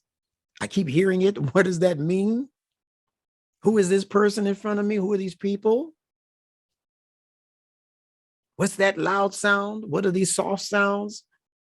That's a cyclone worth of activity, if you can understand what I'm saying, taking place in that newborn's mind. And all of that activity is serving to establish the newborn infant's newborn intellect, its ability to choose internally. I like that sound. That's mommy in my ear singing lullabies. I don't like that sound, that noise. That's noise coming from whatever that thing is that they're calling a radio or a CD player. Yes, he's not thinking like that, but you understand. I don't like that loud brass kind of intense sound. It scares me. But I like the nice soft sounds. So the baby is beginning, based on the repetition of things coming into its 5 basic senses, the baby is now in a position to start making intellectual choices, electing certain things that it likes and deselecting things that it doesn't feel there's a benefit in. Now, if we would just keep that particular fitra-based property that Allah placed in our brains from day one of our exposure to the outside world, if we would just hold on to that ability to make internal choices, but not just choices, choices based on what the benefit is, the actual measurable benefit of accepting that, you'd be safe for life. But human beings can't do that. There's too much of a preponderance of ideas and ideologies, philosophies, religions, mythologies. All of these things are bombarding the human intellect all the way. You go into grade school, they want you to worship Halloween and ghouls and goblins and ghosts. And you come home and you talk about Eid al-Fitr. Yeah. So all of these different contrasting concepts and ideologies are being thrown at you. So you can't do it on your own. You cannot make these internal selections, these internal elections. You can't do it on your own. Allah didn't create the human being with that kind of brain capacity. That's why he reveals revelation as guidance, hudan lil muttaqin, for the possessors of taqwa. So if you're going to guess your way through life, you're going to eventually wind up in trouble. If you're going to accept what Allah has revealed, and Allah reveals through what he gave us in Al-Quran, but Allah has also revealed in what he has given through Quranan. The Quran speaks about Al-Quran. The Quran also speaks about something called Quranan, a generic property, a generic reading. So when Allah says Iqra, Qara'a, read what? There was no Quran. There was no Al-Quran when Allah said to Muhammad the Prophet, Iqra. So what was he reading? Was he reading? Does it mean reading? No. Qara'a, the root word for Iqra, does not mean read in its first meanings. If it did, the Prophet would have had a book. There was no book. The only thing the Prophet had access to were frequencies. And what was he doing with those frequencies? He was collecting them, letting them register on his psyche, on his nervous system, on his emotionality, on his decision-making. So when you look up that word, qara'a, qaf ra alif, or qaf ra ain, it's going to say he collected. he gathered. See, that was a gathering process, just like the farmer does when the harvest is due. He was gathering frequencies. Now, I know that might sound spooky to some of you, but that's how every single one of us learn as human beings. We learn more through frequency than we learn through actually seeing and discovering based on what the intellect is able to decipher. The intellect is newborn into the world, so you can depend on nothing except how frequencies are registering on your nervous system. That's the beginning of Iqra Bismi Rabbika alladhi khalaq. Read with the signature of your Rabb, the one who is now growing you, evolving you. He is the one who khalaq. What is khalaq? Oh, that means to create. That means he created. Yeah, it's creation. But more importantly, the word khalaq means he programmed a thing. So Allah wants you to collect these frequencies and apply them as programming into your psyche, into your nervous system, into your developing intellect, your ability to choose what's better over what's worse. That's the real reading. You know, the English word read is just re-add. That's all they're saying to each other. To read has nothing to do with a physical book. It has to do with the ability to re-add things. Take this. Oh, that's nice. Now, yeah, that's a cyclone, isn't it? Yeah. Well, look at the top of our newborn infant's head. Doesn't it resemble it? Yeah. Well, add the two together and see what we come out with. That's reading. Yeah. Now, if we follow the nature and the behaviors of that cyclone, it might give us tremendous insight into what's going on inside of this infant's head right now. And we will be better managers of this human life because we're comparing like patterns with like patterns. That's respect for the fitrah and the preservation of Allah's fitrah, which Allah says do not violate. So now they want you to believe that a child comes into the world and by 2 years old, the child can determine what gender it wants to be. I see why there is a cyclone up there. If you get the wrong teacher over that young mind and you start telling a 2-year-old, a 3-year-old, say, you're born a boy. Yes, but how do you feel? Do you feel like a girl sometimes? Listen, most children are going to say yes. You ask a little girl, 3 years old, they don't even know what a boy and a girl are yet. But you're going to ask, would you like to play with this doll? The boy will say, I played with dolls. My sister, she was the next one up from me. Yeah, I played with her Barbie dolls. And she played with my fire engine trucks. Does that mean I wanted to be a female? No. She wanted to be a male? No. But today's lopsided, perverted sciences will tell you that if they say as a boy that they feel like a girl, then we should immediately go into the process of introducing to them gender bender drugs. Because they should be free to be what they feel they are at 2 years old. You thought that was just at the teenage? And no, they're trying to introduce that to 2- and 3-year-old children. And let your 5-year-old, your 7-year-old tell their teacher that they feel like a girl when they're really a boy. They will do things in the school without your parental permission. Most of you know this already. I'm trying to show you what kind of creepy, crawly, crazy world this has turned into. And only the Quran can save it. You heard me say it. Only the Quran can save this corrupt, crazy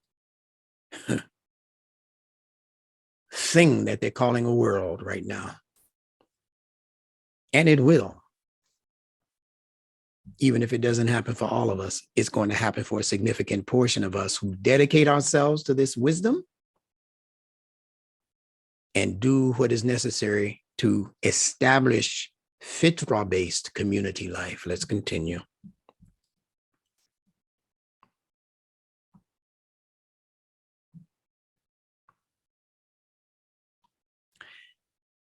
Now, It's interesting that those words fell right on the time in my computer that says 911. You think these are not signatures and signs from Allah? Well, that means there's an emergency taking place somewhere. Yeah. It says they crucified Christ in the 9th hour, and he gave up the ghost in the 11th hour. No wonder it's an emergency. All right, moving right along. So the letters M and N, Michael and Nancy, the letters M and N are consonantally connected as what are called nasal sounds. And therefore, the word nature is interchangeable with the word mature. Nature and mature are essentially the same word. Nature needs to grow into maturity. Nature is dormant. Nature is a potential that under the right circumstances and situations can become matured. Just like nature produces the seed, you put that seed in its proper environment, the seed will then grow to become a mature biological phenomenon, plant, animal, or human.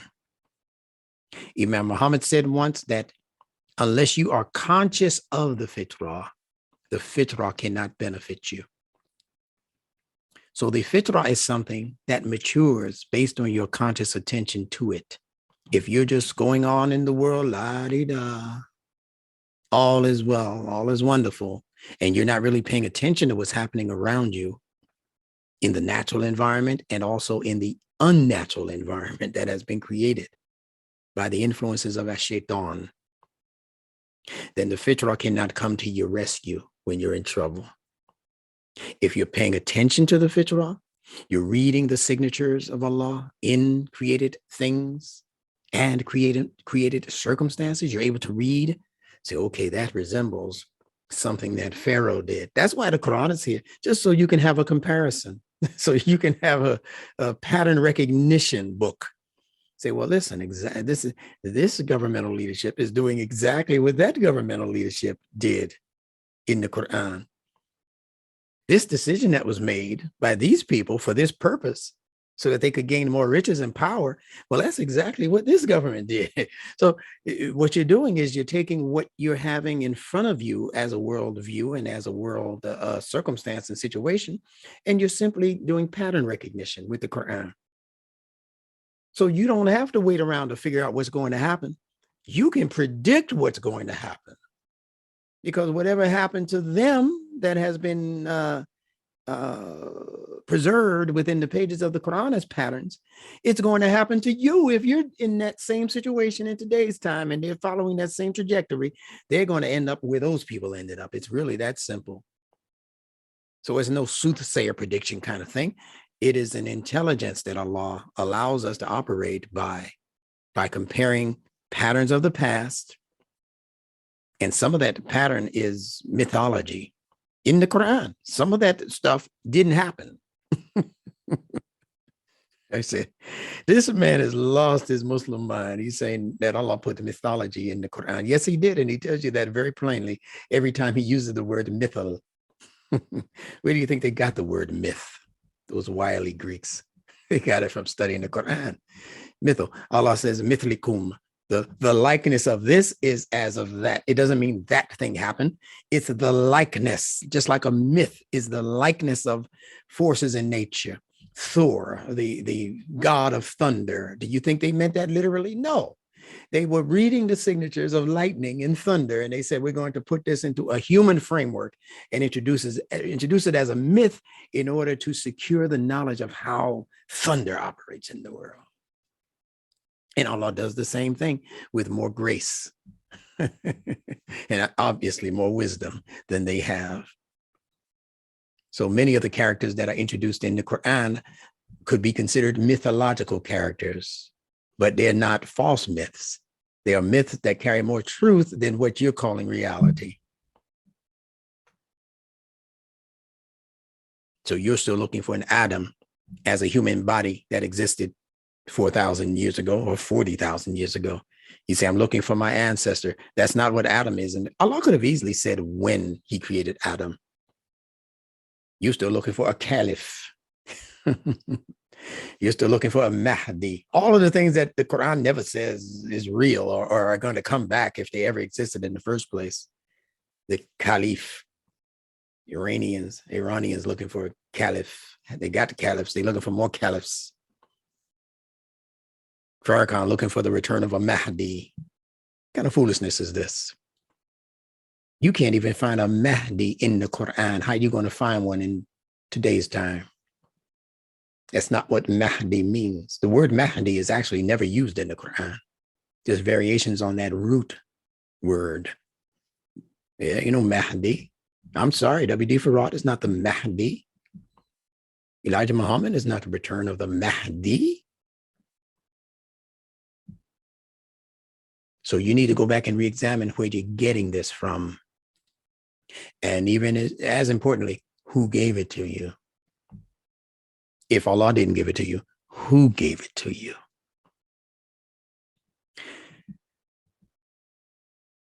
So nature is interchangeable with mature.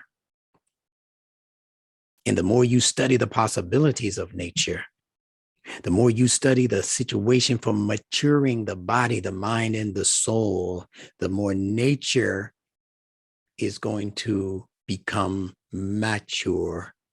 But it cannot become mature until you learn to nurture it. Nature needs to be nurtured. If you leave nature dormant, it will die in that state. Let a baby be born and you don't teach that baby. You've heard about these children being raised in the wilderness by animals. Well, they take on the animal features in nature until a human can come into their world and teach them how to mature as a human. Other than that, they will remain neutral as a human because the humanity will never be able to express itself unless it has other humans in its environment to help it mature as a human. So let's look at this word neutral. Nature is neutral. And the word neutral, as we mentioned earlier, is related to the word neuter, N-E-U-T-E-R. What is neuter? Neither masculine nor feminine in gender. So nature is born neutral. That's why a 5-year-old boy can say, I want to play with my sister's dolly. She won't let me play with her Barbie doll because the nature is neutral. He don't know nothing about boys. He's learning his genitalia is 5 years old, 7 years old. He's now starting to realize something different than sis. He don't know that. She don't know that. They're born neutral. They're born with the potential to develop into masculinity, femininity, male identity, female identity. And you're supposed to be swift enough as a parent to say, if he's born male, I have to start introducing male concepts as he grows older, or female concepts as she grows older. Masculine environment that stimulates the masculinity in this young man as that young man begins to grow. I can't introduce that to him at 2 years old. All he knows is he's just here. Excuse me, Instructor Bilal, before you go any further, I just want to get a clarification. Did you say Kaf Ra Aleph or did you say Kaf Ra Ain? Yeah, I said both because they give it as both. All right. Mm-hmm. For Qara'a. Thank you. Yeah. Yeah. Thank you. That's a point of clarification. All right. Qaf Ra Ain. You'll see it. Sometimes you'll see Qaf Ra Hamza. But Hamza is Aleph. Aleph is just Hamza. It's the chair for Hamza. That's why you'll see it in these different frameworks. Okay? Yes, sir. Thank you so much. Thank you for asking. That's an important question. All right, let's go further. All living things begin as seeds, and all seeds have what are called torus fields. We're going a little bit deeper into the science now.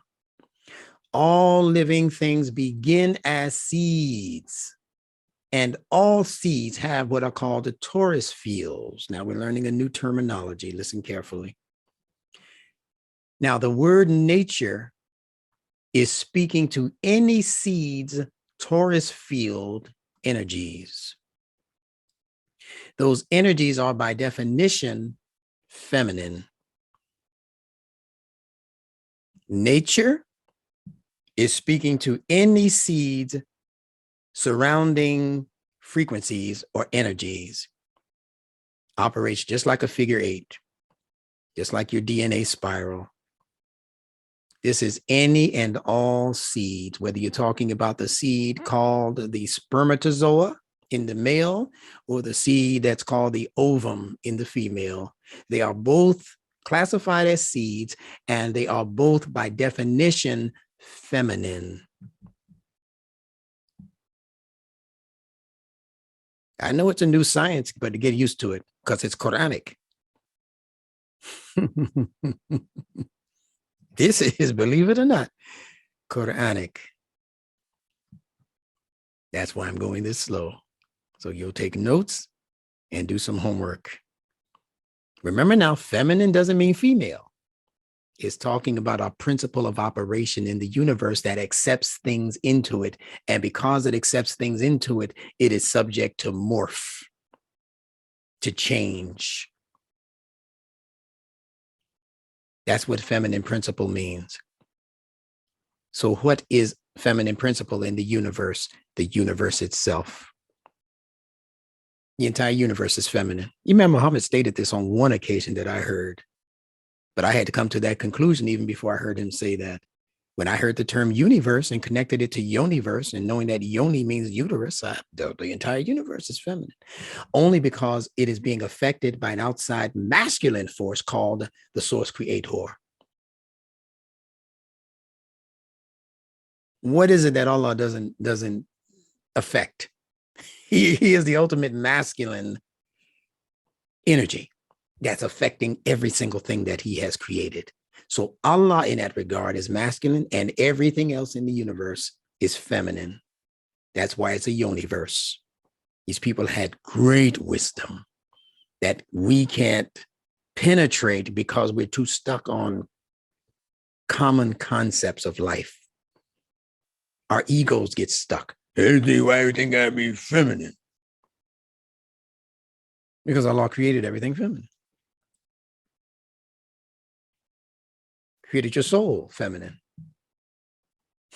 Min nafsin wahidah, feminine ending. Zawjaha, feminine entity.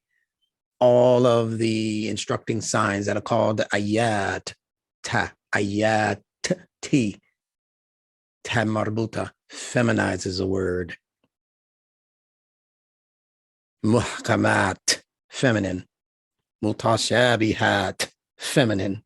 So outside of the muhkamat and the mutashabihat, what else is there as instructing signs in the universe? Nothing. So everything that Allah created, he created it based on a feminine principle that he influences and affects to become what he wants it to become. In our own little world, we have masculine and feminine principles in our own little world. But if you're comparing our world to what Allah has created as worlds, Rabbil Alameen, then all of what he has created as the source creator becomes affected by his will, i.e. feminine. Let's continue. This is the nun, the Arabic letter or glyph, nun for the letter N in Arabic. And that letter, one of its meanings is seed. Nun means seed. That's why we call this particular linguistic science nunetics, named after the letter nun, because every letter is a seed letter and has possibilities and ideation clocked into it by Allah. And all you have to do is put that seed in its proper environment, and the growth potential within the seed is going to flower and flourish and come forth and burst forth. And that oak tree that you can't imagine how big that thing is in the forest came out of that little seed. How did that happen? You're looking for miracles 5,000 years ago. There are miracles happening in this world every day. Out of that little seed, I get oranges and watermelon. And not only the fruit, but I'm also getting multiple seeds to do that thing over and over again until Monsanto stepped in. If you can bypass Monsanto, you can grow you some fruit that still has real seeds in it. Man didn't do that. Allah did that. So the letter N means seed. Even in the English language.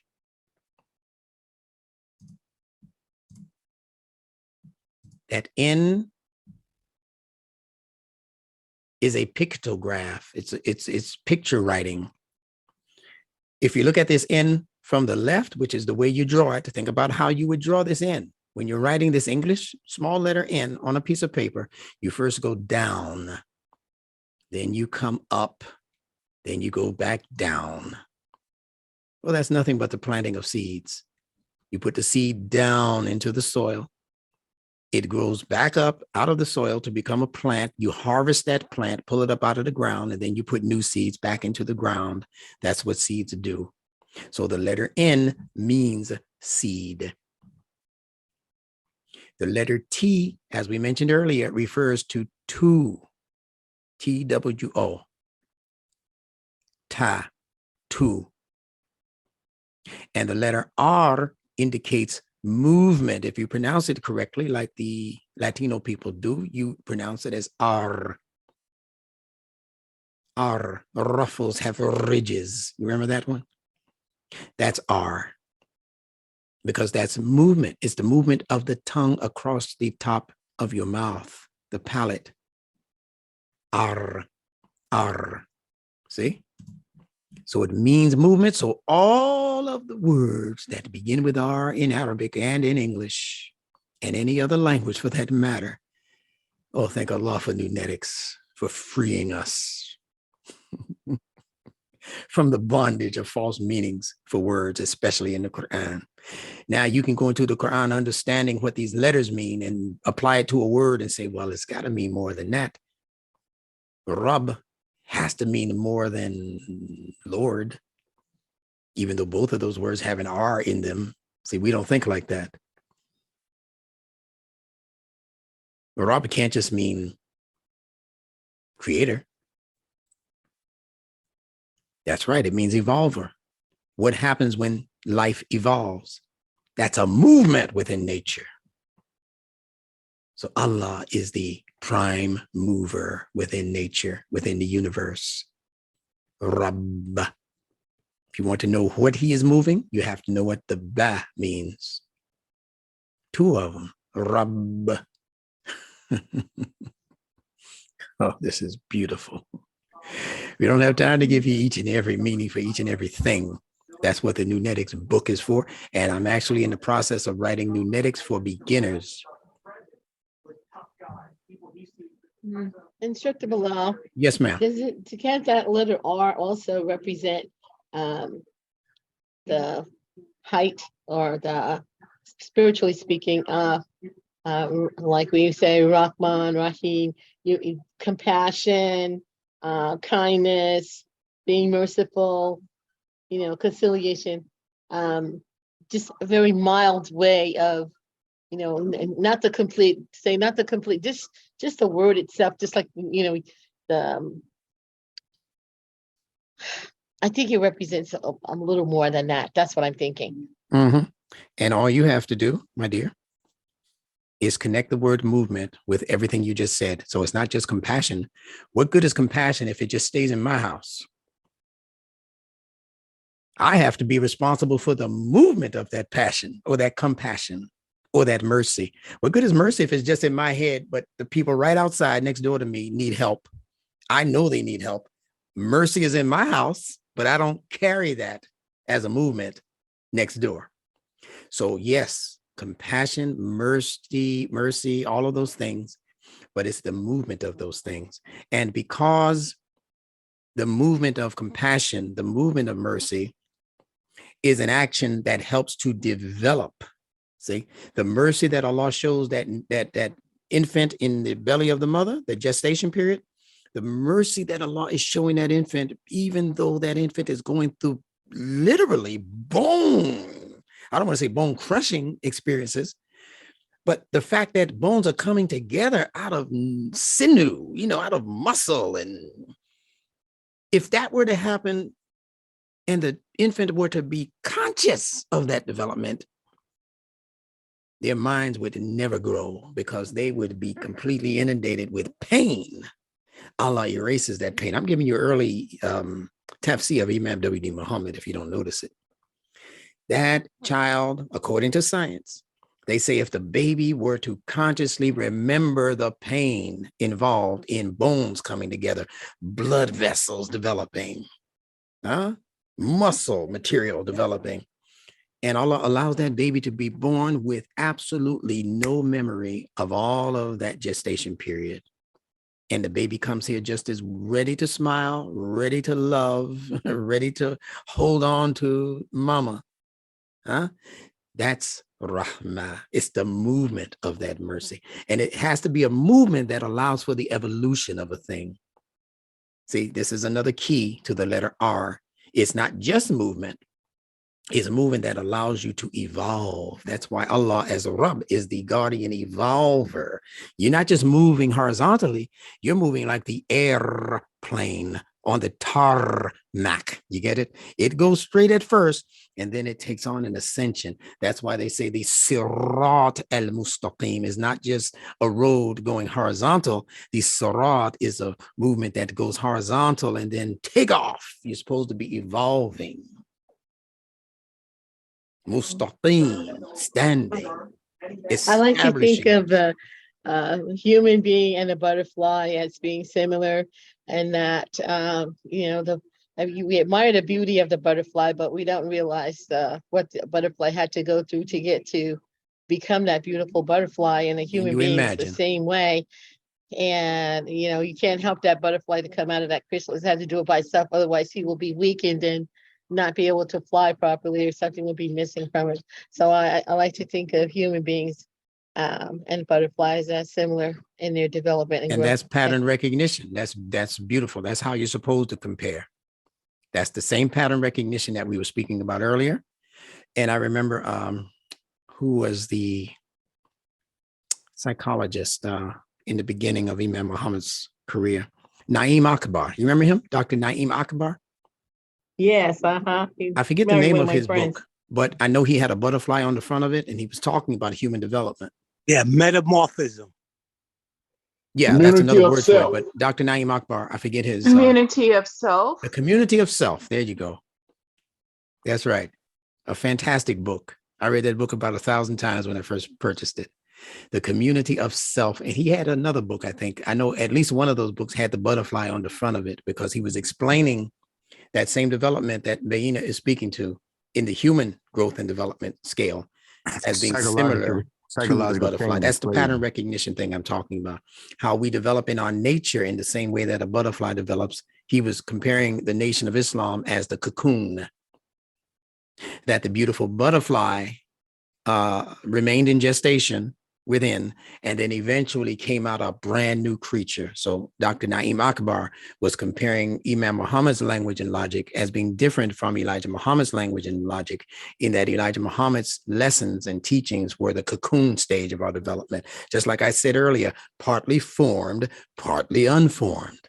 But if you don't have enough patience and compassion for people and for life to wait and study that development, then you're going to miss the whole meaning behind why Allah even allowed it to happen in the first place. The challenge of those of us who call ourselves true Muslims is to go into the Quran for the nutrition, for the nutrients, the NTR, the nurturing properties. And then you're supposed to go to those people you're criticizing and say, can I have a conversation with you? See, that's what da'wah is. Not for argument's sake. I just want to compare apples with your oranges. Does the Quran say what you're saying when you say such and such and so and so?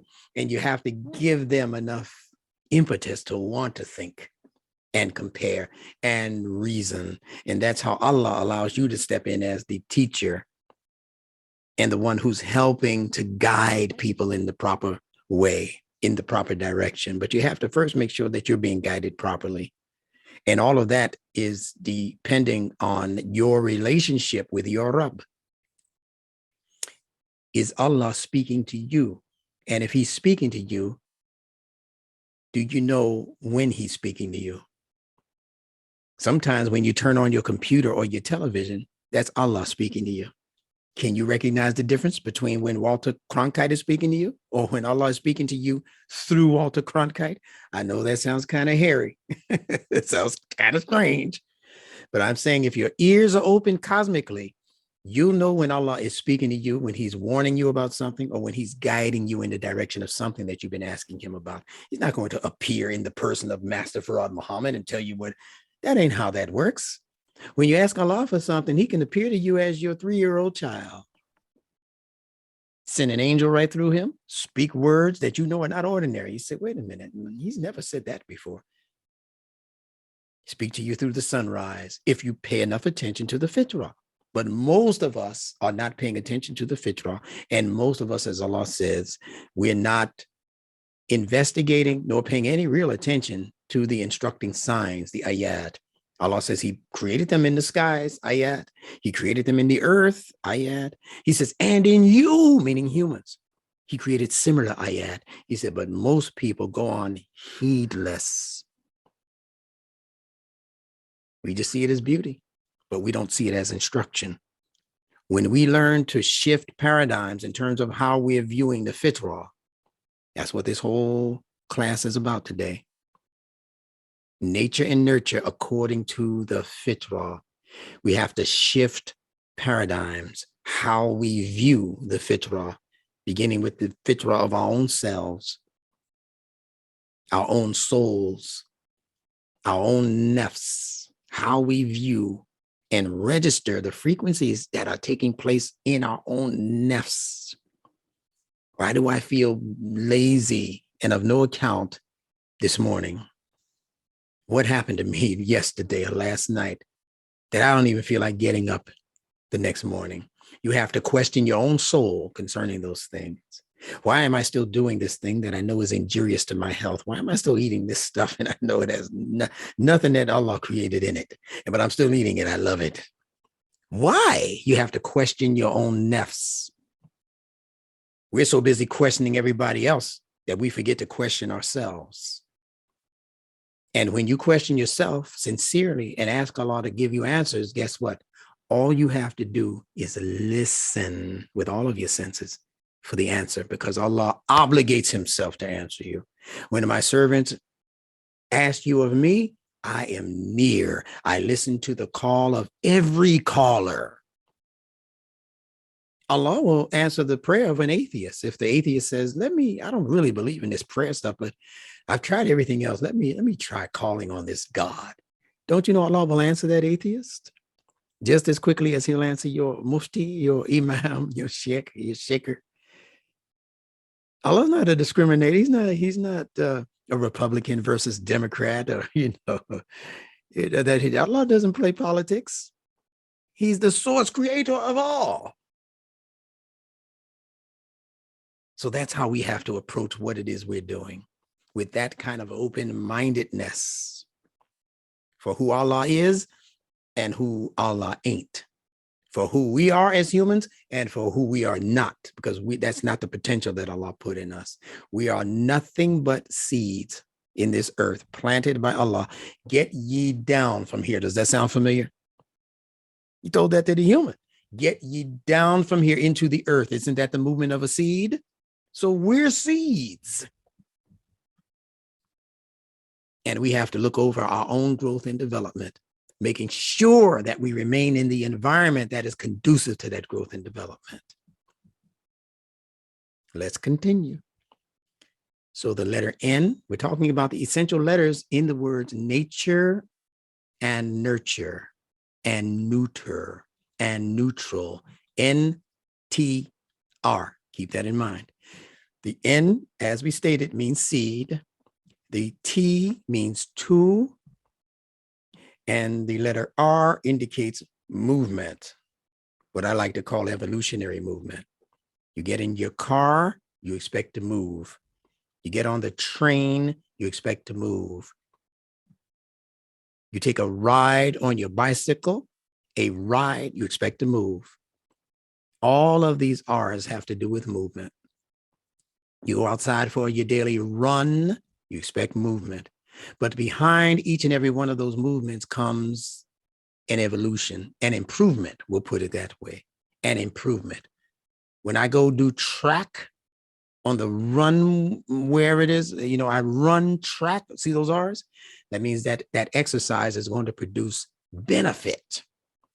That's what we're calling evolution, benefit. If I have a rope, I'm using it to wrap around something, to pull something. There's going to be movement that leads to a benefit on the other end. That's the letter R. A bird is going to fly, but that flight is going to take off like the airplane and gradually go higher and higher and higher until the wind itself is supporting it and it doesn't even have to flap its wings that hard anymore. That's evolution. Let's continue. All life in the universe, these are going to be our final points, so pay attention. All life in the universe begins as feminine. The prefix uni in universe is from the Sanskrit word yoni, Y-O-N-I. You should study that, investigate it, ask questions about that. It's from the ancient extant language called the Sanskrit, spoken in many parts of India. Didn't originate in India. It originated in Abyssinia, on the continent of what's now called Africa. I'm talking about the Sanskrit language, that place where Muhammad sent the early companions for refuge to the land of Habashi, now called Ethiopia. Sanskrit developed out of that ancient language amongst the people now known as the Nagas, N-A-G-A-S, the Nagas, which is where we get the present day term niggas. Instructor, really? Yes, really. Certainly, we have created the human being in the most excellent of organizational designs. Thereafter, much time after that, we have reduced them to the lowest of the low. It happens through language. Or I should say it's expressed through language. So, Nagas, in time, can devolve to become niggas. The king was called a negus, Greek word. They called him negus, the king. So a Naga was a royalty in ancient Ethiopia or Abyssinia. The word Abyssinia means father of everything you see around you. Ab, father, Sinia, the things that are seen in the environment, because the sun is well high. That means that when the sun comes up, everything you see out there with your eyes, we did it. That's what the ancient Abyssinians were saying to people with that name, Abyssinia.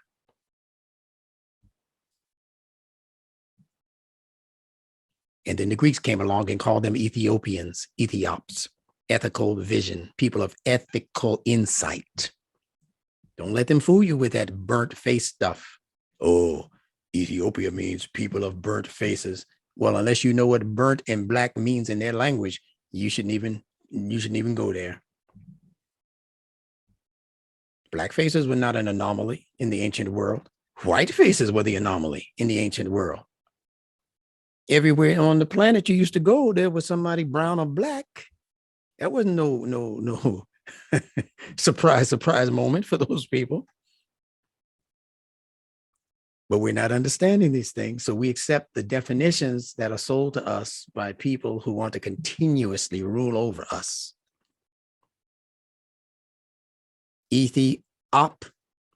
Optic, vision, eye, ethical. They were at one time the rulers of the then known world. The entire world was under Ethiopia. All right. I hope that straightened out some of your crooked information. All right. This prefix uni is from the Sanskrit word yoni, which means vulva or womb. And a womb is the initial place where the male seed is deposited. Now, the combination letters of TR, we're talking about nature. We dealt with the N as meaning seed. Now we're going to talk about TR as a combination of letters.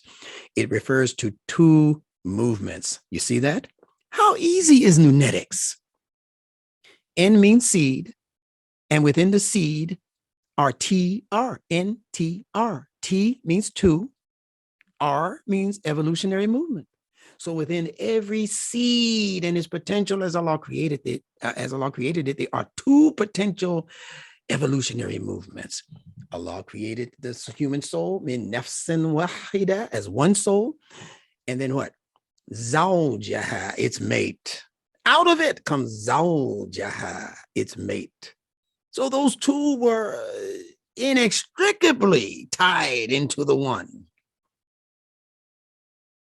So you are not one like Allah is one. When he calls you wahdahu or wahdahu min nafsin wahdahu, you're not one like Allah is ahad.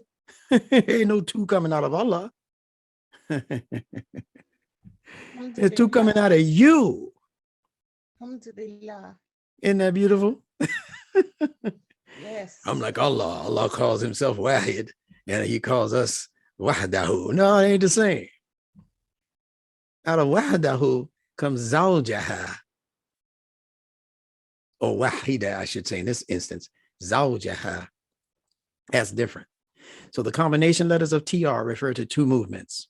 The two movements in nature are represented in the development of the torus field's dual energies deposited within every seed.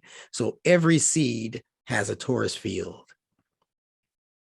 Every seed, even the little ones that you plant into the pot or into the ground, they have this torus field of surrounding energies. You can't see them with your physical or with your naked eye, but they can see this under the electron microscope and other apparatus that they use in the science lab. So every seed has a duality, dual energies, right side energy, left side energy, and they interchange just like this sideways letter 8. It begins right here in the center where your human heart would be, in what I described last week as the dielectric inertia plane. It's a plane. It's a straight line. It's what your life becomes once this heart stops ticking. As long as the heart ticks, it's a wave. When the heart stops ticking, it becomes a straight line. We call it flatlining. That's death. You begin there, you end there. Inna lillahi wa inna ilayhi raji'un. Certainly, we are the property of Allah, and to Allah we are all returning. You have to return to the dielectric inertia plane from whence you began. Everything which Allah has created has a torus field.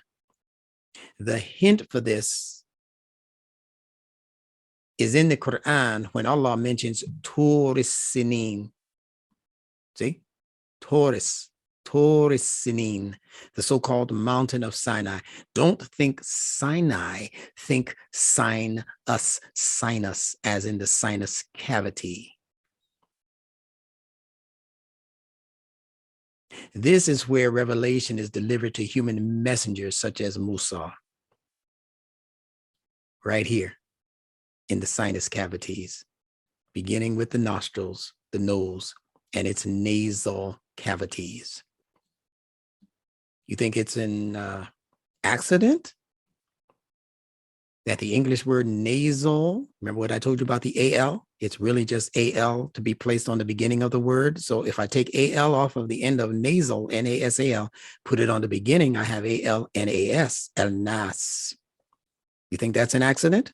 Or do you think these Europeans were onto something in their diligent study of the Quran? That's the way we're supposed to be studying it. And they didn't commit to be conscious Muslims. They eventually went into being private Masons and Shriners and these other things, these other secret society organizations, but they were meticulously studying this Quran like we don't do.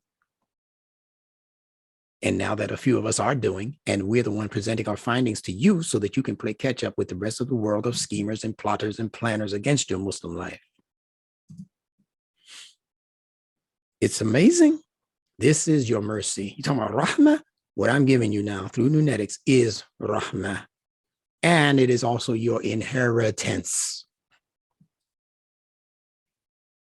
So everything has a Taurus field. Taurus Sinin. Assalamu alaikum. Alaikum salam.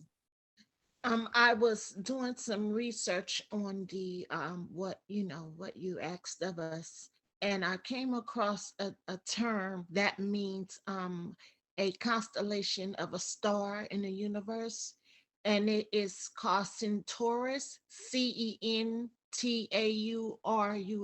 and it's a constellation in the southern hemisphere near the southern cross of Libra. And in that word, of course, we see Taurus. So is that something that's connected to the heart, what you're saying? It surely is. It's connected to not just the heart. This area of the body, as you know, is called the torso. The torso. And torso is just another code word for Taurus. Same letters. Yep. Torso, Torus. Yeah, Same consonants. Uh-huh. And if you want to get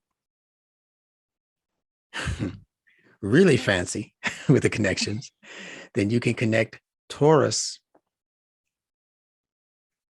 to the word Sirat.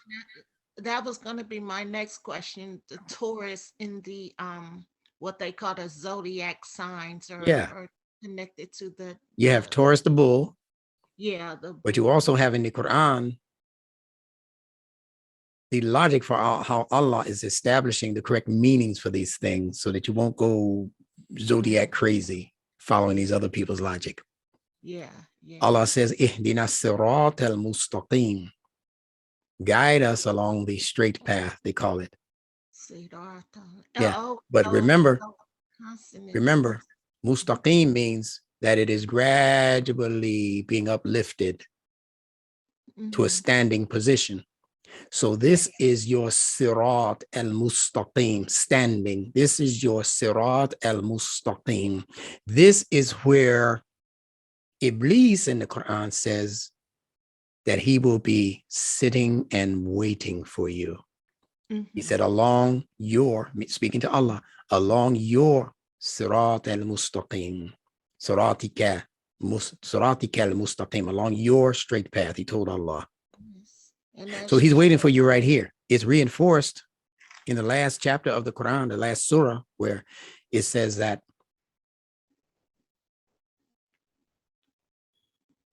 pardon me, it says, somebody give me the last ayat of An-Nas.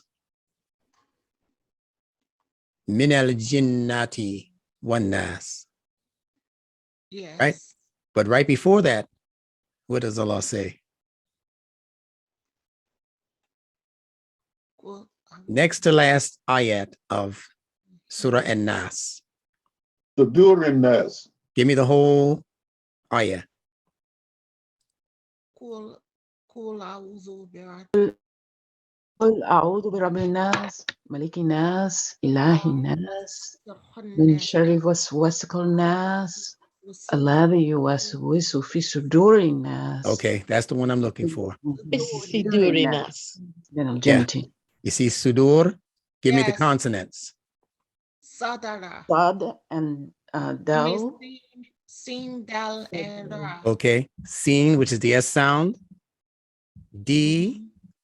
What's the Dal. last one? What's the Suduri. last one in Sudur? Ra. Right? Ra. R, right? Yes. Okay, what other letter does D interchange with? Ta. That's right, the T sound, right? Yes. Okay. Now look at Taurus. Mhm. Got it? Yes. Yes. This is Sudur. So Sudur is a perfect consonantal match for Taurus. So when Allah says the Sudur of Anas, the chest of Anas is where the whisperer will be doing most of his effective work, is talking about your Taurus field energies. That's what's being manipulated. Let me give you further proof. Stand by. Listen, you see these circular interchanging energies that we're calling the Taurus field? Hold on. It's a nostril. It's a set of nostrils. Wow. And you breathe in through these Taurus field energies. Sinus cavities. There you go. Now, how do we get more proof of that? Because Allah says, as He is creating what is called the Khalifa, what does Allah say to the angels? Bow down. Say, are you going to create one who's going to make mischief and shed the blood? What does Allah say as a response? I know what I know what you know not. No, before that.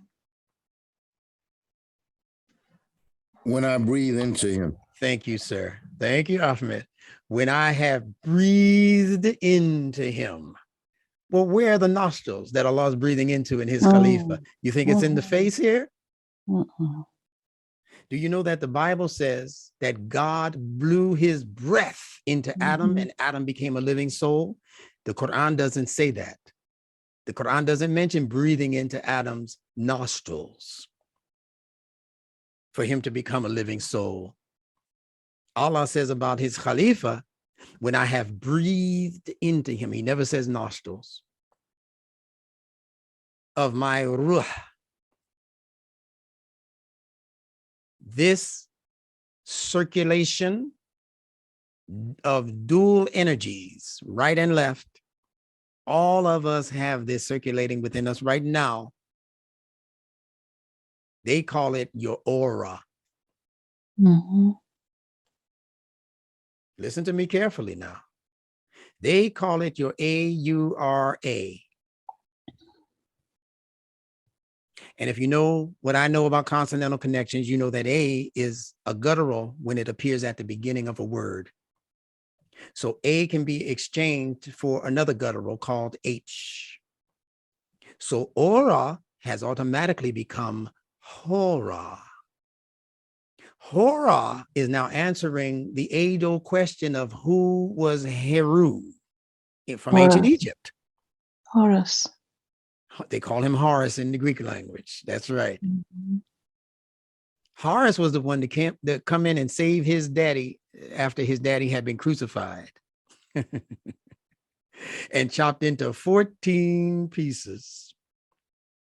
You know, in the Arabic language, you have 14 sun letters and 14 moon letters. So they chopped up Osiris, called the Ausar. The Greeks called him Osiris. They chopped him up into 14 pieces. His wife, Auset, also known as Isis, she commissioned a bunch of people to go throughout the city to find these 14 pieces of her husband so that she could put them back together like a Frankenstein operation. And it says that she put all of the pieces back. The only one she couldn't find was the one from this area. Got it? The phallus. She couldn't find the phallus. And then finally, after searching and searching the city, somebody came running to Isis and said, I found it. She reattached it. And then she sat on it and became pregnant and produced Heru. You begin to understand how this comes together as logic in their world. So when Allah says that he breathed into him of his ruh. Ruh is just the Quranic word for aura. And at the same time, it's answering the Greek speculation about who was Heru or Horus. Heru and Ruh are the same word.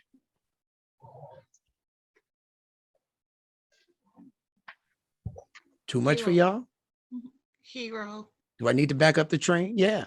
Heru becomes the hero, the Oh. savior. Get it? Savior, the Jesus Christ of this myth. Let it keep rolling down the track. All right. I just wanted to also point out with Taurus, the word star is in there. That's right. Yeah, right. Yeah. That's right. Because stars rise and fall. Yes. Remember what I said about Tau, the letter Tau? It rises and falls. Rise and falls. So Sirat al-Mustaqim is a star that's not destined to fall if you follow that pattern. Alhamdulillah. Alhamdulillah. Because Iblis is going to be waiting along that track for your train to pull in. So he can pull all of the passengers off of the train and occupy it himself, thinking that it will take him to the destiny. Let me continue. Got a little bit more for you. So everything that Allah has created has this torus field. The hint for this is in the Quran. As I said, when Allah mentions torus sinin, I want you to think sinus instead of Sinai. When they say in their cryptic language, in the religion of Christianity, based on the Bible, Old Testament, they say that the human being was born in sin. In secret, they understand that it means that the human being is born in sinus. The human being is born when Allah blows into that human being of his ruh. That's what activates the human being, because the ruh is directly connected to the activation of the human intellect and the human pineal gland. That part, the sinus, that leads to the activation of all of the rest of this upper chamber of brain activity. It's all scientific. It's actually beyond today's sciences. But I want you to think like that. This is also talking about the sine as in sine wave. Look at this carefully now. This is not just the sinus. This is also where the activation of the sine wave takes place. Where's that sine wave? It's right there in the auric nostrils. It's up and down. That's what waves do. They go up. If I were to stretch this out, it would just keep doing this, above and below the line, above and below the line, above and below. That's how they know you're alive. If that boop, boop, boop, boop, boop, boop, if it stops, you flatline. Boop. So in other words, those who have not been activated by the ruh of Allah are not, in terms of this language, they're not alive. They might keep you in some artificial mechanism that will allow you to stay alive, but that's not living. As I said earlier, that's surviving. An artificial machine keeping your heart beating, that's just surviving. Now, this area is where revelation is delivered to human messengers such as Musa, because Allah was able to activate his ruh, just like he did for the Khalifa. The Khalifa was just a template for how Allah creates prophets. All prophets, including Muhammad, became activated by the so-called breathing into the sudur, into the chest cavity, into the heart, into the lungs, into what the kidneys mean, into what the spleen means, into what the whatever else you have in the torso, whatever it means, that's the process. Instructor Bilal, doesn't Aru, according to Surah Al-Isra, which is 1785, where Allah says, and they actually, O Muhammad, about the Ruh, the spirit, Mhm. say, the Mhm. Ruh, the spirit, is one of the affairs, concerns of my Rob. Yeah, and you know very little about it, it says. So doesn't it also represent being obedient to Allah? Well, obedience is a part of it, but the part we're missing is this. Whenever you're reading the Quran, we're going to get deeper into this in semester 20. Whenever you're reading into Quran, you have to take into consideration certain important ideas. First and foremost, who is Allah talking to? Mankind. You have to take into consideration the audience that Allah is speaking to. So when he says something like, of the Ruh, you know very little, or very little is known, that doesn't mean he's talking to everybody. Okay. He's talking to the people who need to hear that because they're busy trying to manipulate the Ruh. Okay. Okay. I got it. You understand? Yes. Yeah. Thank you. And I can prove that from other parts of the Quran. Maybe I'll bring you that proof next week. He's not talking to everybody. How much progress have human beings made in studying psychology? That's what the Muslims call nafs, the soul. What's the relationship between the nafs and the ruh? How many people know? Why is the ruh mentioned in Surah Al-Qadr, the one we like to read every Ramadan? I think the ruh never dies. And the ruh. The ruh does not die, but the nafs will experience death. Well, again, I'm not going to get into words that can be misconstrued. Like I say, life and death in the scripture means something different than life and death in your mind or in my mind. The concern for Allah is not whether you physically live and die. That's going to happen no matter what you do. The concern for Allah is whether you live and die as a true human. And Allah says, and do not die except as a Muslim. And Imam Muhammad told us that the meaning for Muslim is true human. So you can be as alive as you want to be, but not operating on a human level. In Allah's eyes, you are not alive. You are mate. You are dead. Well, isn't that only because people have not married their intellect to their emotions? Well, it's for a lot of reasons that I don't want to get into right now, because the majority of people wouldn't understand that language. All right, then. All right. All right. All right. Thank you. That's why you need to write a book. You got too much in you. You got to get it out. I understand. I was there. All right. So we're talking about the sine wave. Man is not born in sin. Man is born in sine. Man is born with the vicissitudes of life that take him and her up and then take them down, take them up and then take them down. When you reach the mid-level of that up and down movement, that's when you've reached what you mentioned earlier as a Libra.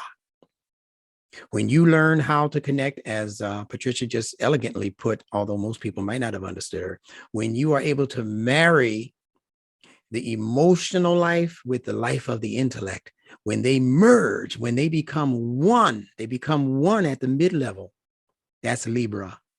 That's when you become liberated or liberated. That's why Muhammad was referred to as the liberator. He's liberating you from the extremes of your intellect, and he's liberating you from the crazy extremes of your emotionality. Musa was experiencing the extremes of emotionality, and Allah had to come rescue him. Musa killed a man because he got overly emotional. They were looking for him. He was being charged with murder 1 in his day. And Allah had to come rescue him. Why? Because in Musa's name, I hope y'all don't mind me doing this, are the essential consonants of mim and sin. Now, some of you know already, what does the letter mim refer to in you? Emotionality. Water. Emotions. Yeah, water. Emotional Water is a symbol of emotions, right? Yes. And what is seen in you? Intellect. The intellect. So in Musa's name are the 2 essential properties of emotion and intellect, in that order. That's how human life develops, from infant, young child who's caught up in emotionalism, until the intellect is able to develop and save him from yesterday's mistakes that were being made as a child. When I was a child, I did as children do. Bible, right? So Musa is actually a reference to the developmental nature that Allah has placed into each and every one of us as human beings. That's why he was the Ummiyi prophet, the so-called unlearned. He wasn't taught by the world. He was taught by his Rabb. Just as all of us are and will be if they would just leave us the hell alone. Excuse the expression. Stop teaching us all this BS in these so-called educational environments that we are thrusted into. Now, if you turn those letters around, you'll have the word Sama. What is that? Earth, heavens. Yeah. What they translated skies. Yeah. Skies, The yeah. sky. They translated. That's how they translate it. So Sama means that your intellect has now gained authority over your emotionality. And that's what elevates you. You get it? Mm-hmm.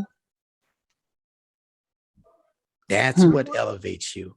When you are able to intellectually master the pull, especially that your lower emotionality, your sex drives, your instinctive drives, your drive to want to eat, all of those are part of your emotional and instinctive drives. If you can master those to the point where the intellect is making the proper decisions in regards to how your emotions are going to operate, you have become what the Quran is referring to as sky.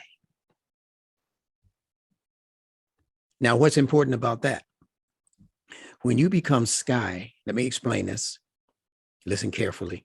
When you have become sky, which is given in the plural as as-samawat, skies, plural, heavens, as they translate it. No such thing as heaven, so we say skies. We think of heaven, we think of up above. But if you're in China, on the other side of the planet, that's down. So it's not heavens, but it's still your sky. So you know, Muhammad said, don't say heavens. He says, say sky. All right. So Sama is sky. And again, it represents the mastery of the intellect over the emotionality. Now, the beautiful thing about this is given to us in the letter Meme. You'll notice that Meme has two M's or two memes, one at the beginning and one at the end.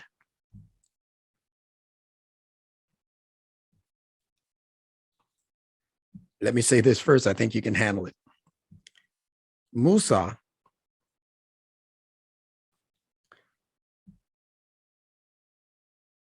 this meme, which is at the beginning of the name, is followed by a U sound, Musa, Musa.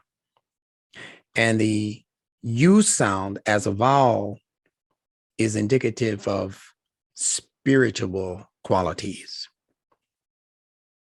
Spiritual qualities. So although Musa was an emotional mind,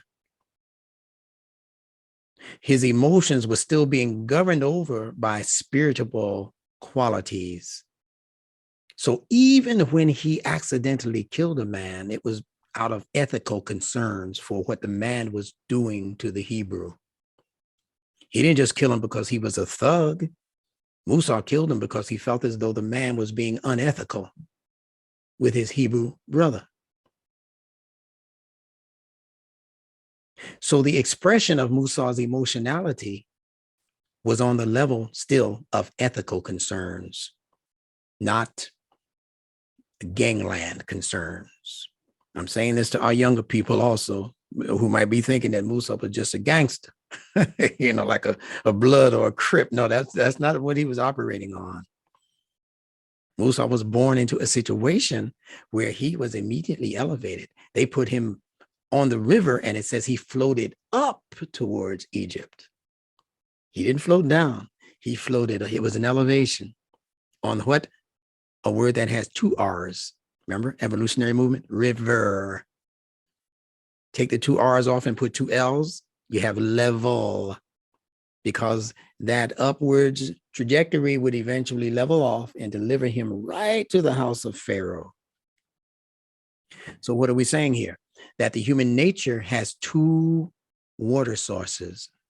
Two water sources. The first one is earthly. We can all accumulate water from a lake, an ocean, a stream, a river. And every human being within proximity of that water has access to the water.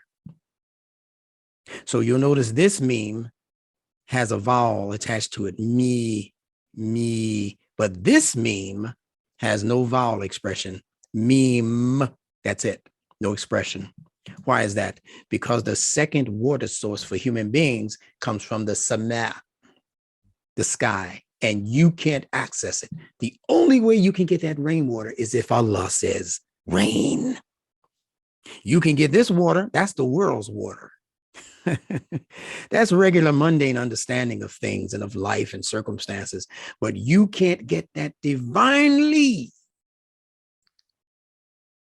ordained water unless Allah says rain it down. And he calls the Quran, Anzal al-Quran, that he rained down the Quran.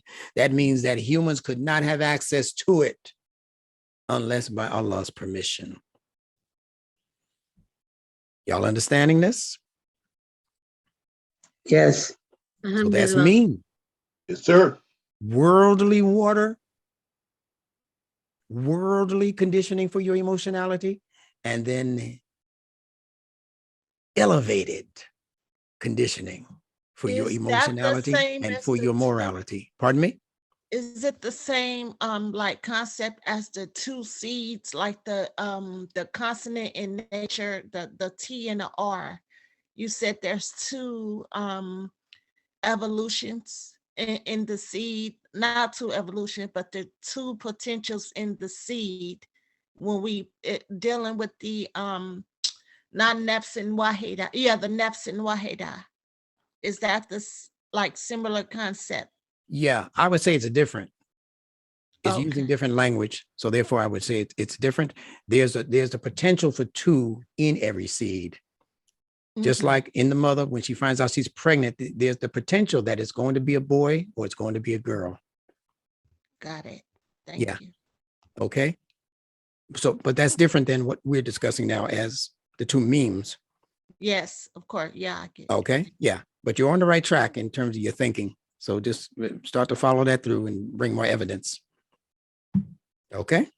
All right. So it enters the metaphorical nasal passages, the ruh, and it gets deposited into the torso. See?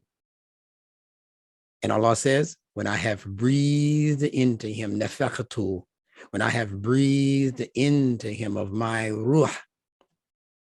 He didn't say of the world's ruh, he said of his ruh. Then make sajda in his direction, so says Allah. So everything in its form and function carries a torus field pattern.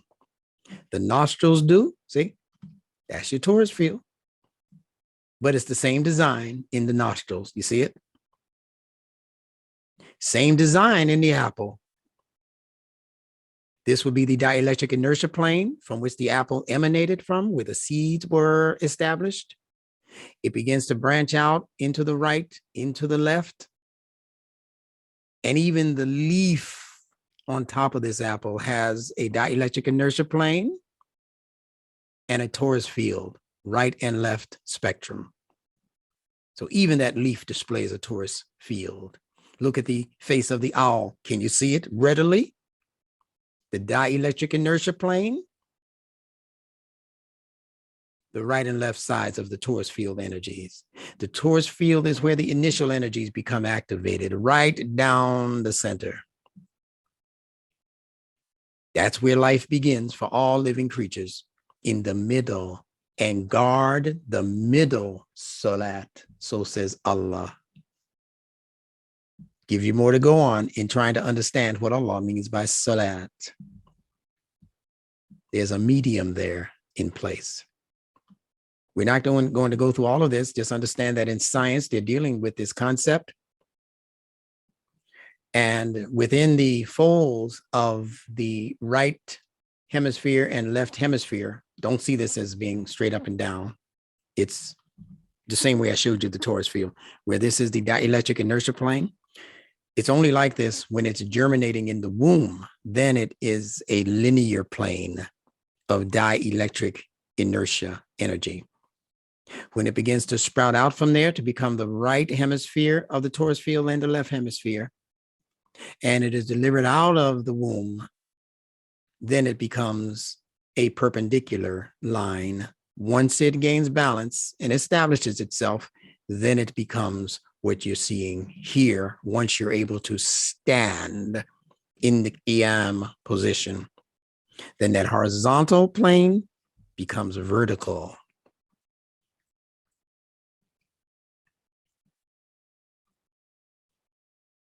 And that's from a book called Uncovering the Missing Secrets of Magnetism. The author is Ken Wheeler. You can Google him on YouTube, but be prepared to really be studious in terms of your listening to him. He's pure science language. You gotta take him in doses, Ken Wheeler. But he's got the lock right now on the understanding of magnetism in the universe. So let's see what this brief reading says. That's entitled Utilizing the Torus Energy Field. We're winding down to a conclusion now. How we are utilizing the Torus energy field for a higher level of sustainable energy and human ability. Each atom and everything on the planet is surrounded by its own energy field known as the torus.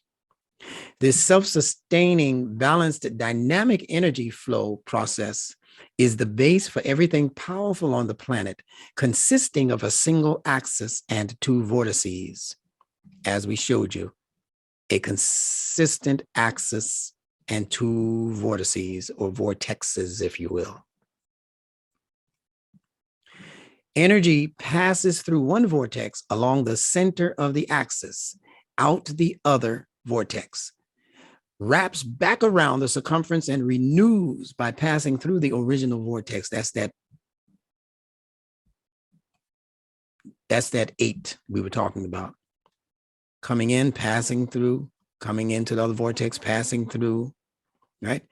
And it circles like that, energy-wise, forever until you die. Your DNA structure does exactly the same thing. All of these things are structured upon the torus field. Now, this shape can be clearly seen in some of nature's most powerful creations: the tornado, the whirlpool, the black hole, magnetic fields, energy fields around planets and the sun, etc. It is also found around each living organism, such as people and plants. Plants also have torus field energy around it. The Earth's torus is run through the center of the planet and creates our atmosphere. Each of our products and our concepts are all based around utilizing this naturally occurring miracle. There can be no equal in potential of the energy output or harmonization with nature.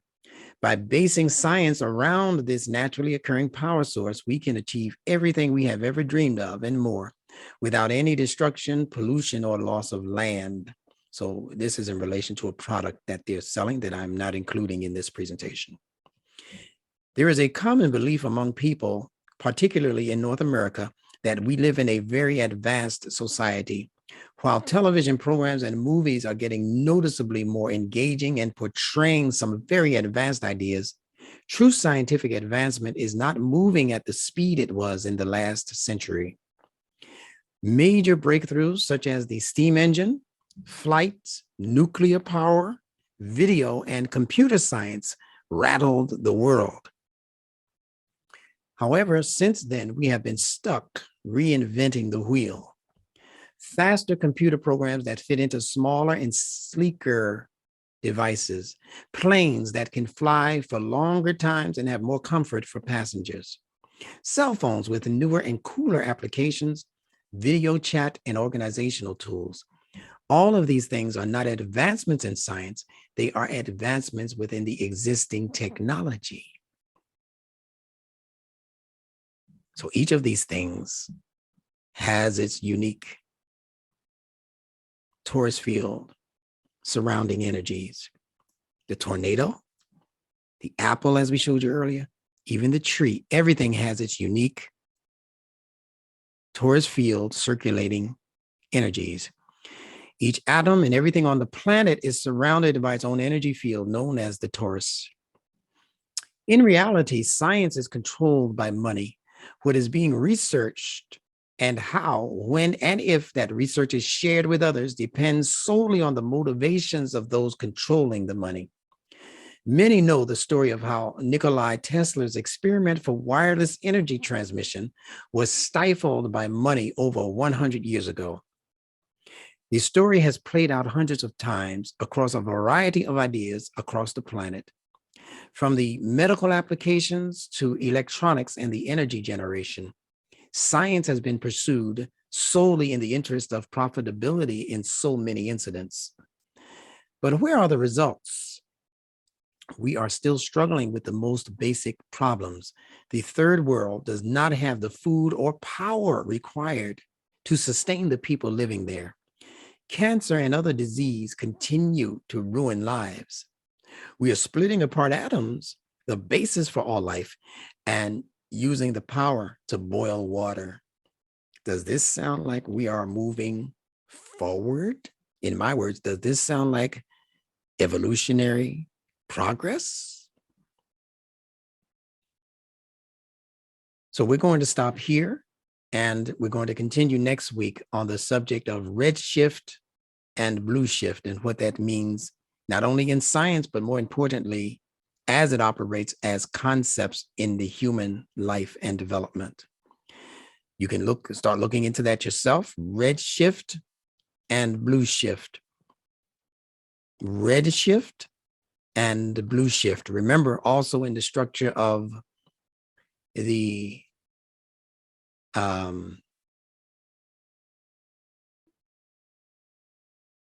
chakras, they begin at the bottom in red shift and they end at the top in variations on the blue shift. Everything in creation, including your rainbow, begins in red shift and concludes in blue shift. Next week, this time, we're going to explain to you in detail exactly why that is. So do some research this week on these two concepts. You'll always find them together. Even in religion, in the Bible, the meaning that they give to the name Adam is red earth. And they're a little bit more secretive with the name Eve. But if you connect it to the word evening, you know that's when the blue begins to appear.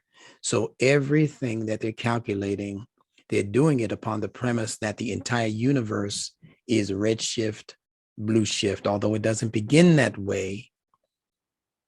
That's the evolution of what these two differentiations become. Now, I'm not talking to people who are not scientifically inclined right now. I'm talking to those of you who truly love to study.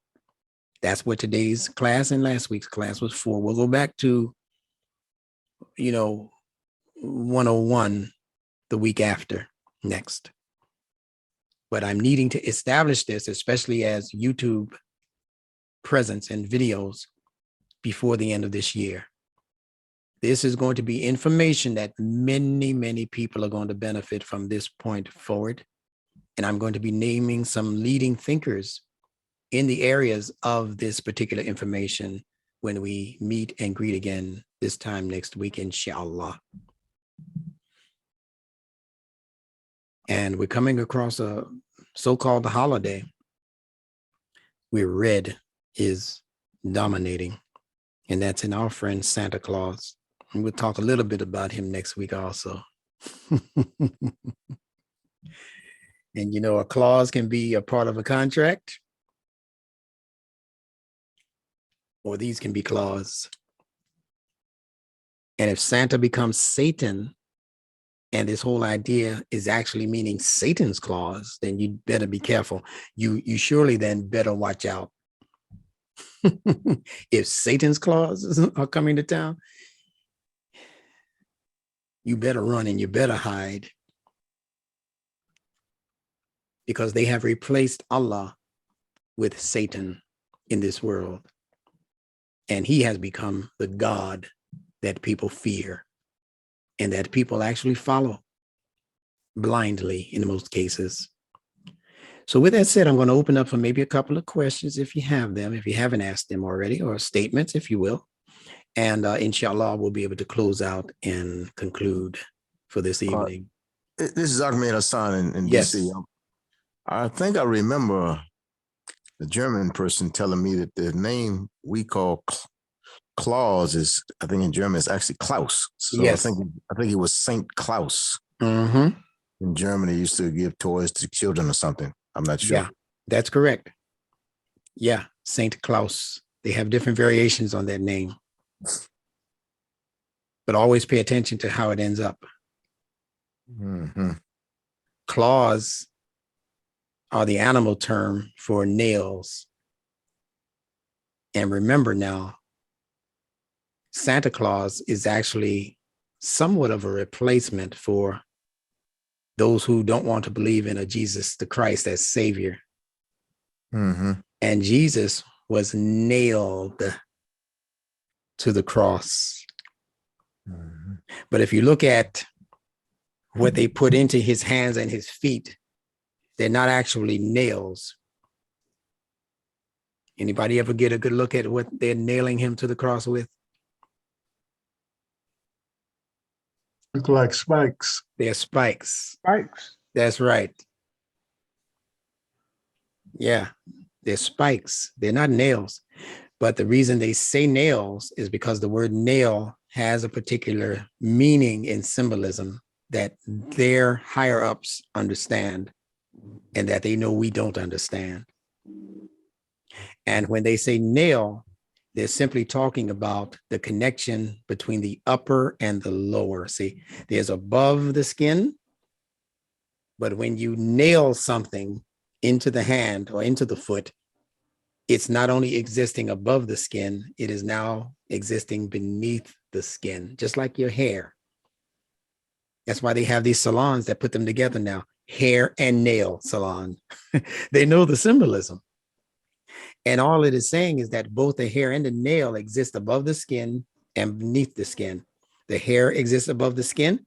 If you cut it from the top, no feeling, no problem. But if you begin to yank it from beneath the skin, that's a problem.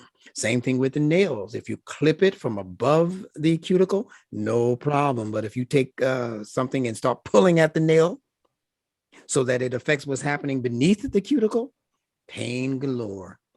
So it's talking about a particular psychology that this world of evildoers use above the heads of the masses. And that is that they introduce a particular so-called logic that is able to affect you topically, meaning on top. And by on top now, I'm talking about the surface. And the surface, as we mentioned earlier, in terms of fitra learning, is form-oriented. Form-oriented. When they affect you beneath the surface, that's when they're affecting functionality. Y'all understand? So the nailing of Christ to the cross and the claws that are being used by Santa, which you can easily reconfigure to be Satan, same exact letters. The claws that Satan comes at you with are designed to not only control your form, that's why they can have you changing outfits every season. They can have you changing ideologies. In the 70s, we were wearing hippie clothing. In the 80s, we were wearing big, Bill Cosby type bow ties or whatever. But when the 80s were out and the 90s came in, all those bow ties and all those fat ties became straight ties and skinny ties. So they can give you changes of clothing for every season of the year because they're controlling your form. Now, when you allow or begin allowing the messages from those instructions that it is sending you as constant frequencies through the media, through the fashion, through the music, all of that is creating you now internally, and it's causing your function to become dysfunctional. And they do it by simply manipulating your form. In the 70s, we all had these big afros. In the 60s and the 50s, we all had straight back conch hair. I'm talking about the men now. We had straight back conch hair. The women were wearing wigs like they were Diana Ross and the Supremes. They manipulate us through the media for these purposes. And they laugh at us behind closed doors because they know that each one of these things, these forms that they are suggesting we come into, has psychological effect. James Brown sang a song once in the early 70s, I believe, or the late 60s. And the name of the song, it was this long. The name of the song was, "How Are You Going to Get Respect and You Haven't Cut Your Process Yet?"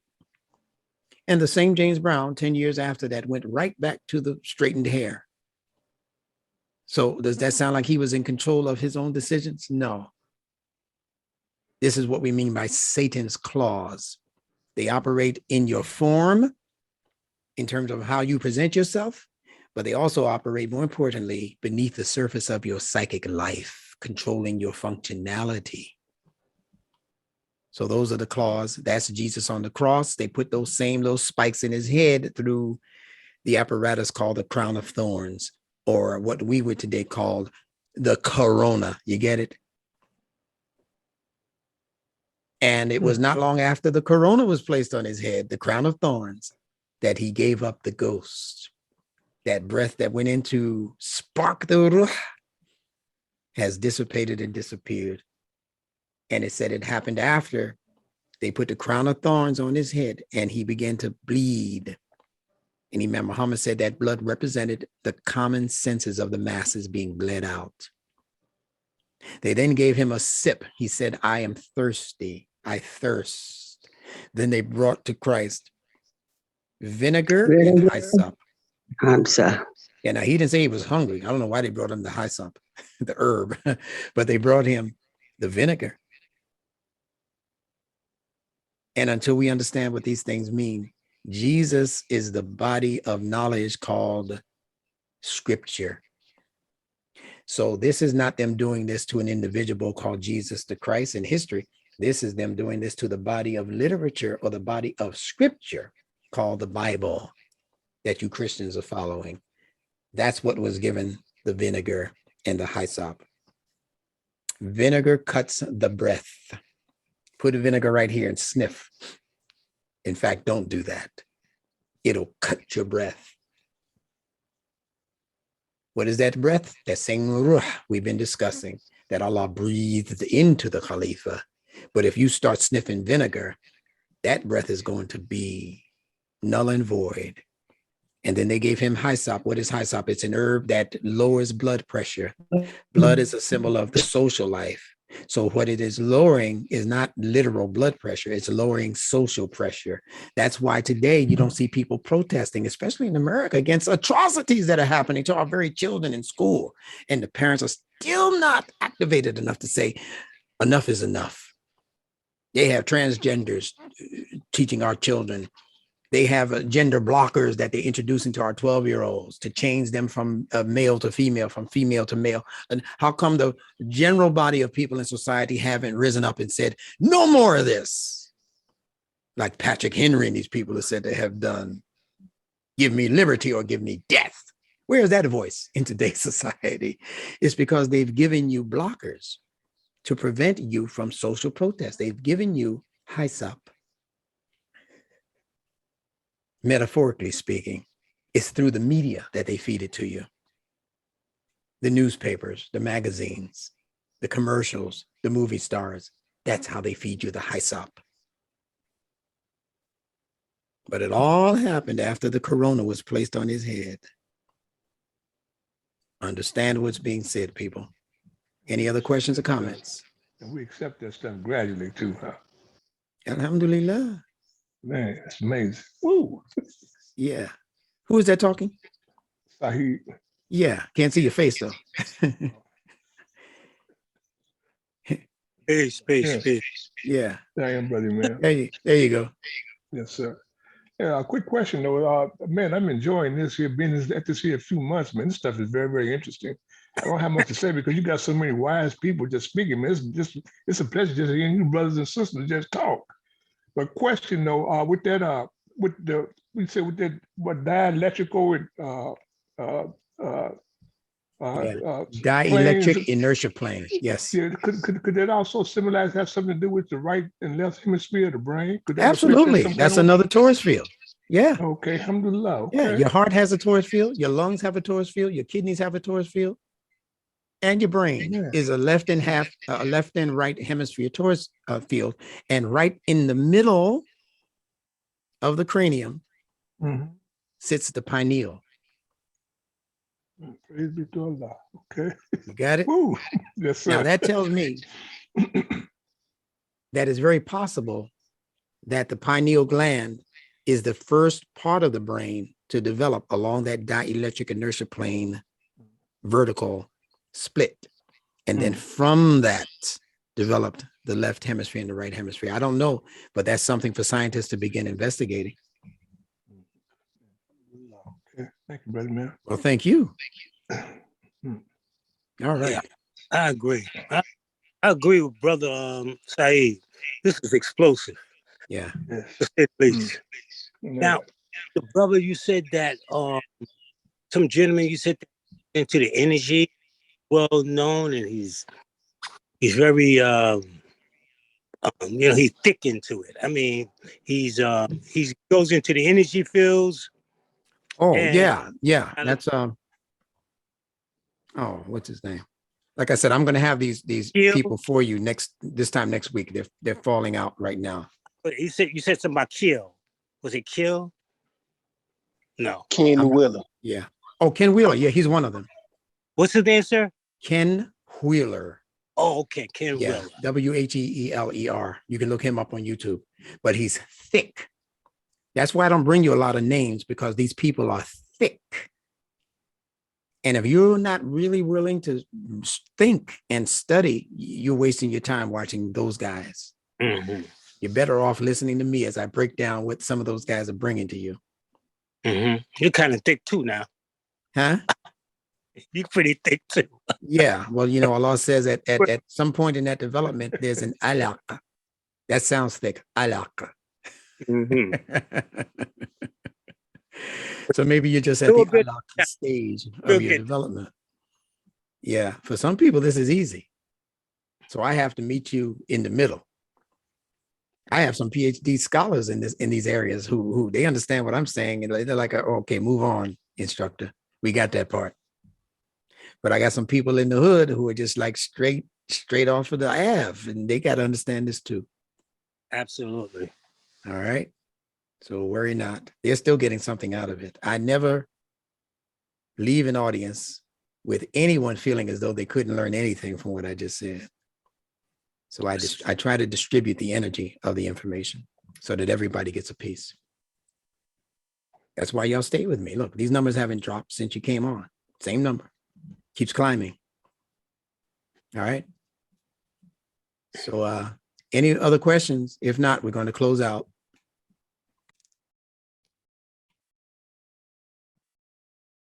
So I guess not. And that's a good sign. All right. So thank you all for joining us. And feel free to share this once it appears on YouTube. And I'm going to ask you, as my dedicated audience, to make sure that you share and that you like and that you comment on each video that I put up on YouTube. It's a strategy. You understand? There's a point where your YouTube videos can become what they call monetized.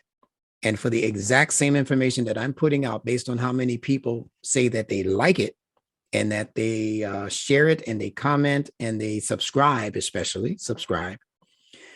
When those numbers reach a certain point, then YouTube will start paying me just to talk to you. Isn't that a wonderful idea? Yeah.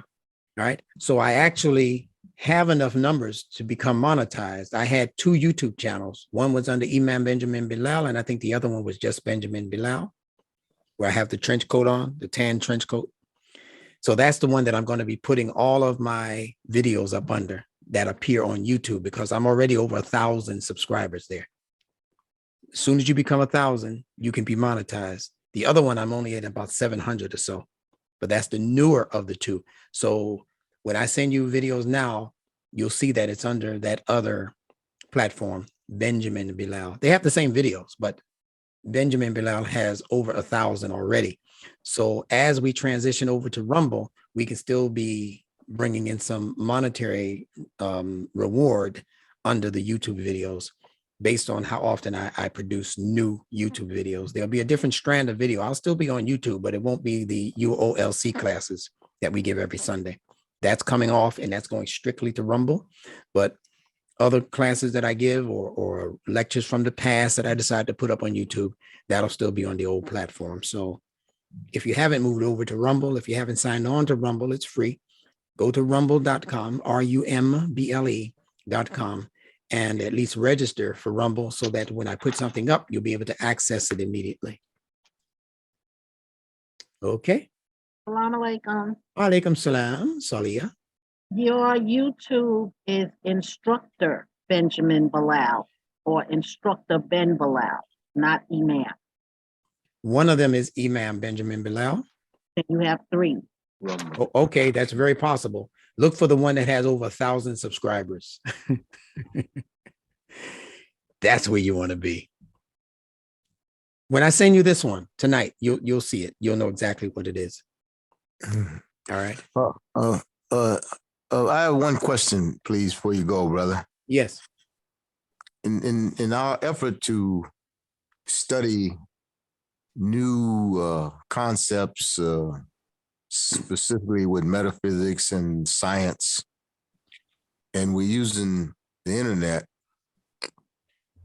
I know you'll probably, I don't know, but I know the Quran has got to be our foundation and as a protection from many false notions and concepts and ideas that are sprouted on the internet.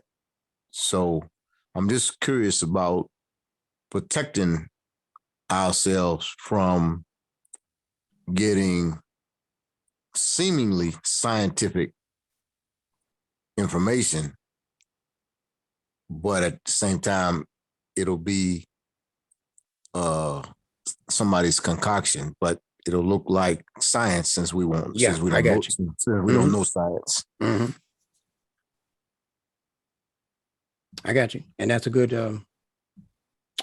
I guess I would call it a warning. Yeah, because science, as we know it, changes faces every 10 years. Mm-hmm.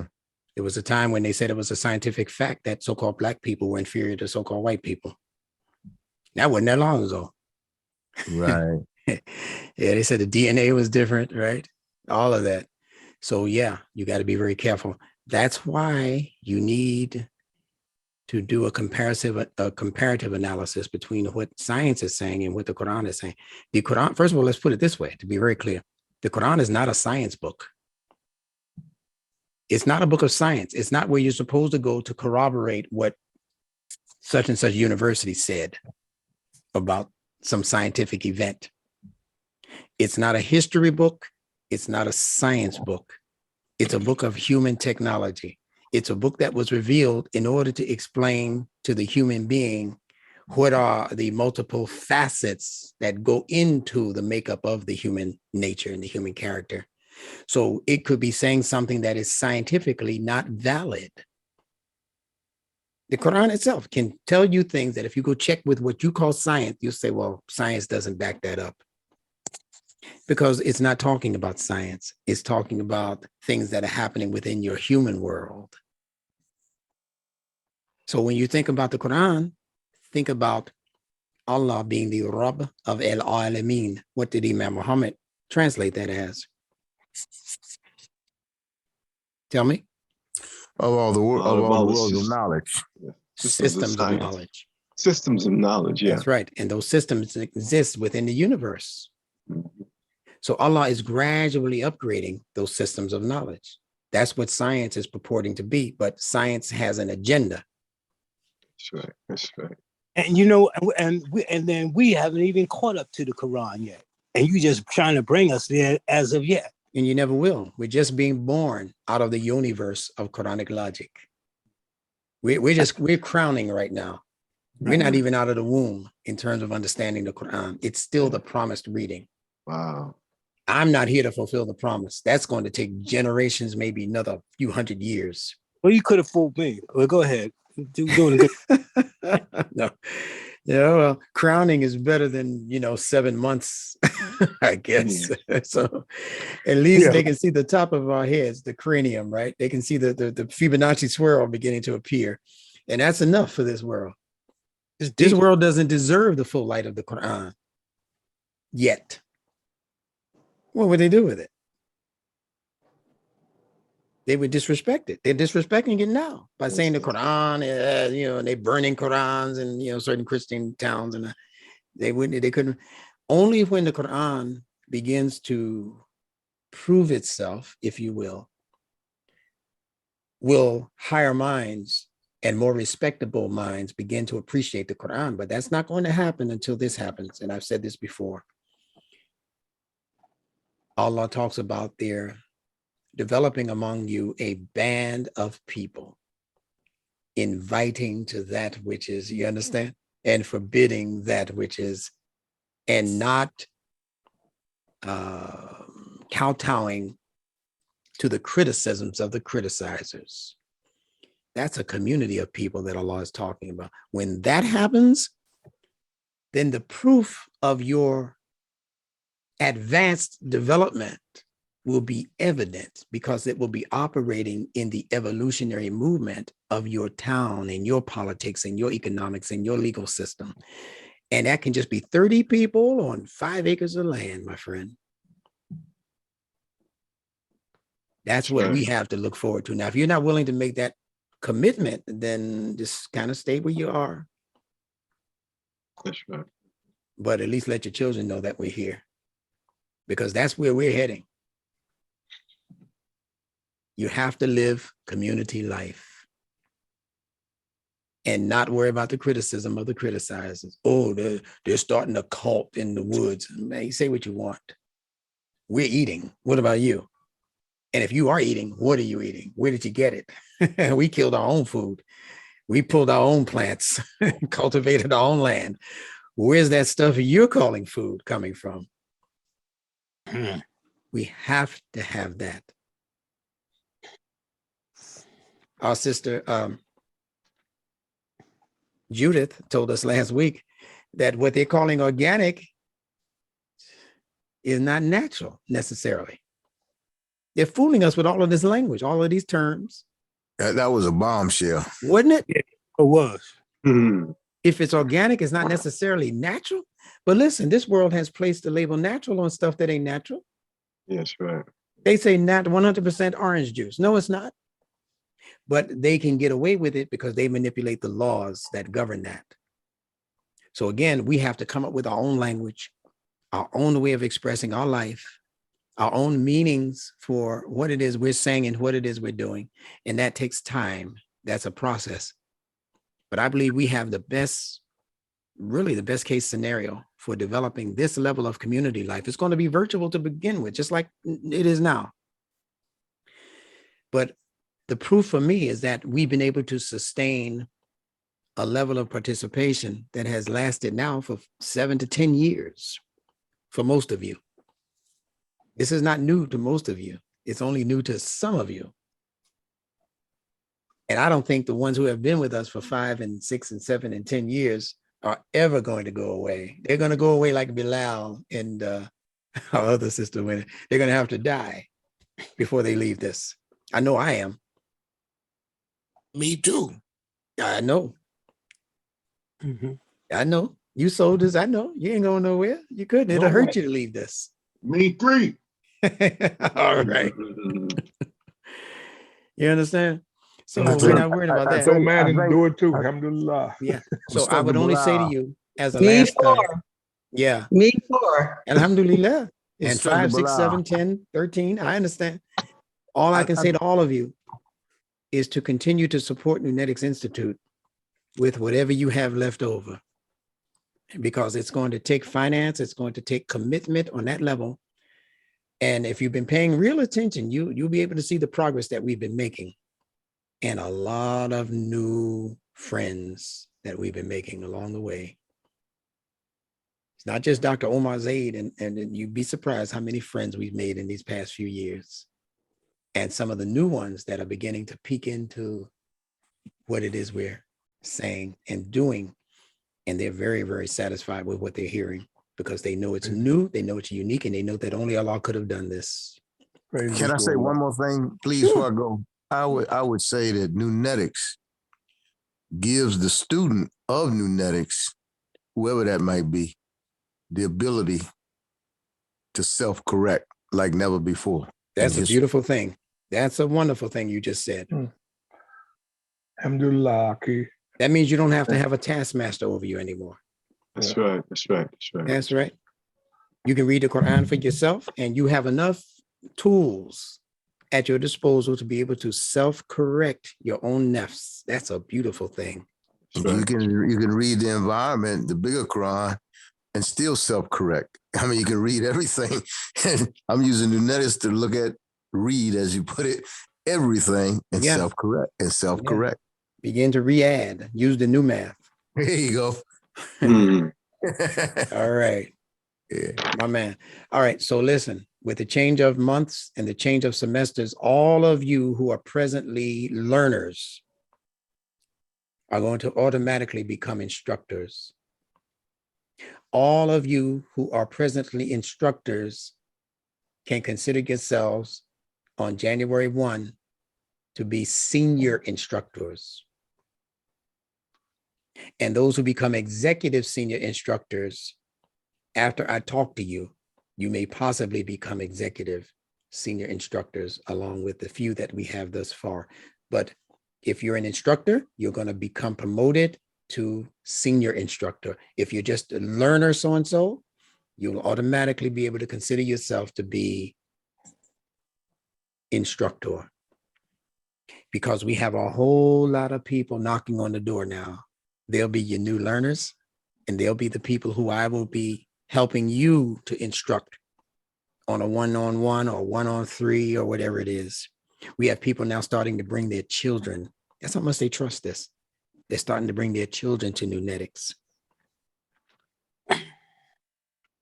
Yeah. So enjoy this journey.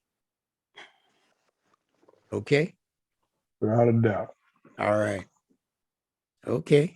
Assalamu alaikum, instructor. Alaikum salam. Yes, sir. This is Muhammad Alam Ali. Quick question. Mhm. The word you said, rumble.com, RUMBLE? Yes. Okay. Okay. It's where the ram and the bull meet. Okay. Yeah. But it's RUMBLE. Okay. Rumble. All right. All right. Like Ali used to say, rumble in the jungle. That's Yeah. where this is. Assalamu alaikum. Alaikum salam. Zaid. Zayd, alhamdulillah. When you go to Rumble, now I was already a member.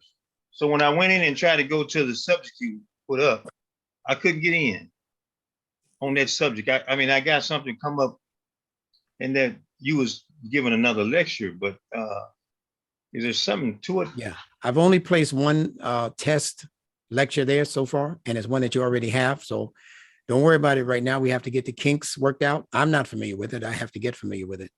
And when I do, then I'll send you the appropriate links for you to get right into whatever it is we're posting there.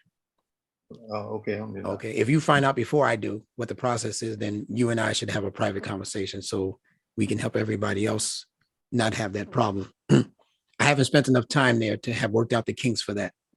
So thank you for saying that. All right. So is that it? Going once, going twice. All right. Assalamu alaikum, everybody. Alaikum salam. Islam. I'm just saying good night because I'm so sleepy. I don't know what to do, but I really enjoyed the session. And I look forward to the classes in January, inshallah. Thank you. What is your full name again? Tawhida S. Hassan, Hasan. Oh, yeah, okay. Yeah, that's an amazing thing that at almost midnight here where I am, that you're still able to look that good. She looked like she's going out to a time to be grateful, right? No, actually, I'm in Atlanta, but I had a busy day at the masjid. So yeah. Well, you're looking the part, like most of our women do. You're looking the part, and I appreciate that. Alhamdulillah. Thank you for opening up your camera and inviting us into your home. Okay. All right. Assalamu alaikum. Alaikum salam. That's wonderful. Hassan Abdullah, did you want to say something? Yeah, I'm a blessed man just for being here. And whether we live to see it happen or not, it's a done deal. And it's ordained by Allah for the benefit of humanity. Just keep breathing, keep eating well, keep drinking the right water and all of that. And 2 or 3 years, if you're still here, which I hope all of us will be, you're going to see enough of this to say he wasn't joking. I know you ain't joking. This ain't no joke, brother. No, Remember, Muhammad told us how fast things were moving. He said there were a lot of things that happened in his life, in his career, that he didn't expect to see in his lifetime.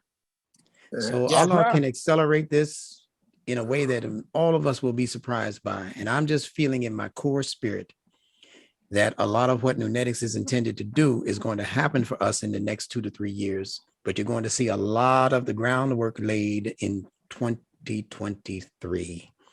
So this ain't no time to jump the ship. You got to no time to jump ship. You got to be crazy to jump the ship. And all of you know, speaking of that if you pay January's semester number 20 tuition before December 25, you get a $75 discount. So see me about that. Email me, cosmicquran1@gmail.com. And I'll walk you through what you need to do if you don't know what to do to make that payment. But if you pay now, between now and the 25th of this month, you get $75 off of that $300 payment. Several of you have done so already. I think we have about 7 or 8 people who are already registered for semester number 20. If you can do it, don't cause a hardship for yourself or your family. But if you can do it, because you didn't spend money on Thanksgiving and all that turkey and foolishness, and you're not spending money on Christmas gifts, I hope, then put those nickels and dimes, rub those nickels and dimes together. And make sure that you're in there for semester number 20. Yes, sir. Do we have up until New Year's Eve? No, you have up until Christmas, Santa Claus, and the reindeer day. 25th. 25th. Okay. Santa Claus reindeer day. All right. That's it. You gotta wait till Santa Claus go home before you can, Assalamu alaikum. Well, you know how this goes. Yes, alaikum salam. So I could just do my thing to you in the next couple days then, right? You can do it in the next couple of minutes if you wanted to. Don't play with me, man. You know I'm down. You know what to do. I just wanted to let you know faces in the place and we still doing what we doing. And from all of us who've been with you for this time, man, we love you. Continue, man, Allah, continue to bless you. I love you in return, each and every one of you. Brother, and we want to be an example of that. Listen, the ones of you who I have not met, the ones of you who I have not met, we're going to be doing Nunetics weekends and strong ends in different parts of the country. We're coming to you next, Adi. We're coming to Philadelphia. Then we're going to come back around to Atlanta, whether they like it or not. Okay. And we're going to be out in California. And, also, I'm sorry Khalil Sultan couldn't make it on tonight, but inshallah, remind me next week to make sure that he gives us an overview of the Time to Be Grateful weekend in Washington, D.C. Okay, he was able to go. He was able to present to Aisha Mustafa, the editor of Muslim Journal, the award from us. I'll send it to you as an email. There's a picture that he sent me of her accepting the award. So Nunetics is on the map there at the Time to Be Grateful. And inshallah, we're going to also have a weekly article submitted from Nunetics to the Muslim Journal beginning next week. So if you're not signed up for Muslim Journal or whatever, you might want to get your prescription, at least your online prescription, as I have, so that you'll be able to keep up with those articles. And some of you will also be contributing articles. It won't just be me. All right. That's going to be your entree into presenting your findings and your scholarship as far as what you can put together. I know Zaid probably, amongst all of you, Zaid probably has the most hefty contribution to make to that area because he is a Continental Connections genius. Email confirmation. That's cosmicquran@gmail.com. Cosmic Quran 1, the number 1. How are you, Yahya? Thank you. I'm doing all right, alhamdulillah. You're looking good, man. Well, you guys come on dressed up for my class. Now, this is beautiful. I love this. All right. Yeah, but Cosmic Quran, COSMICQURAN, number 1 @gmail.com. Yes, sir. Got it. Thank you. All right. Need you to open up for me one day, man. You get in here early enough. Yeah, I'm going to be pressuring you guys come January because y'all are natural born teachers. And it's time for you to start talking. All right. I'll be calling on you.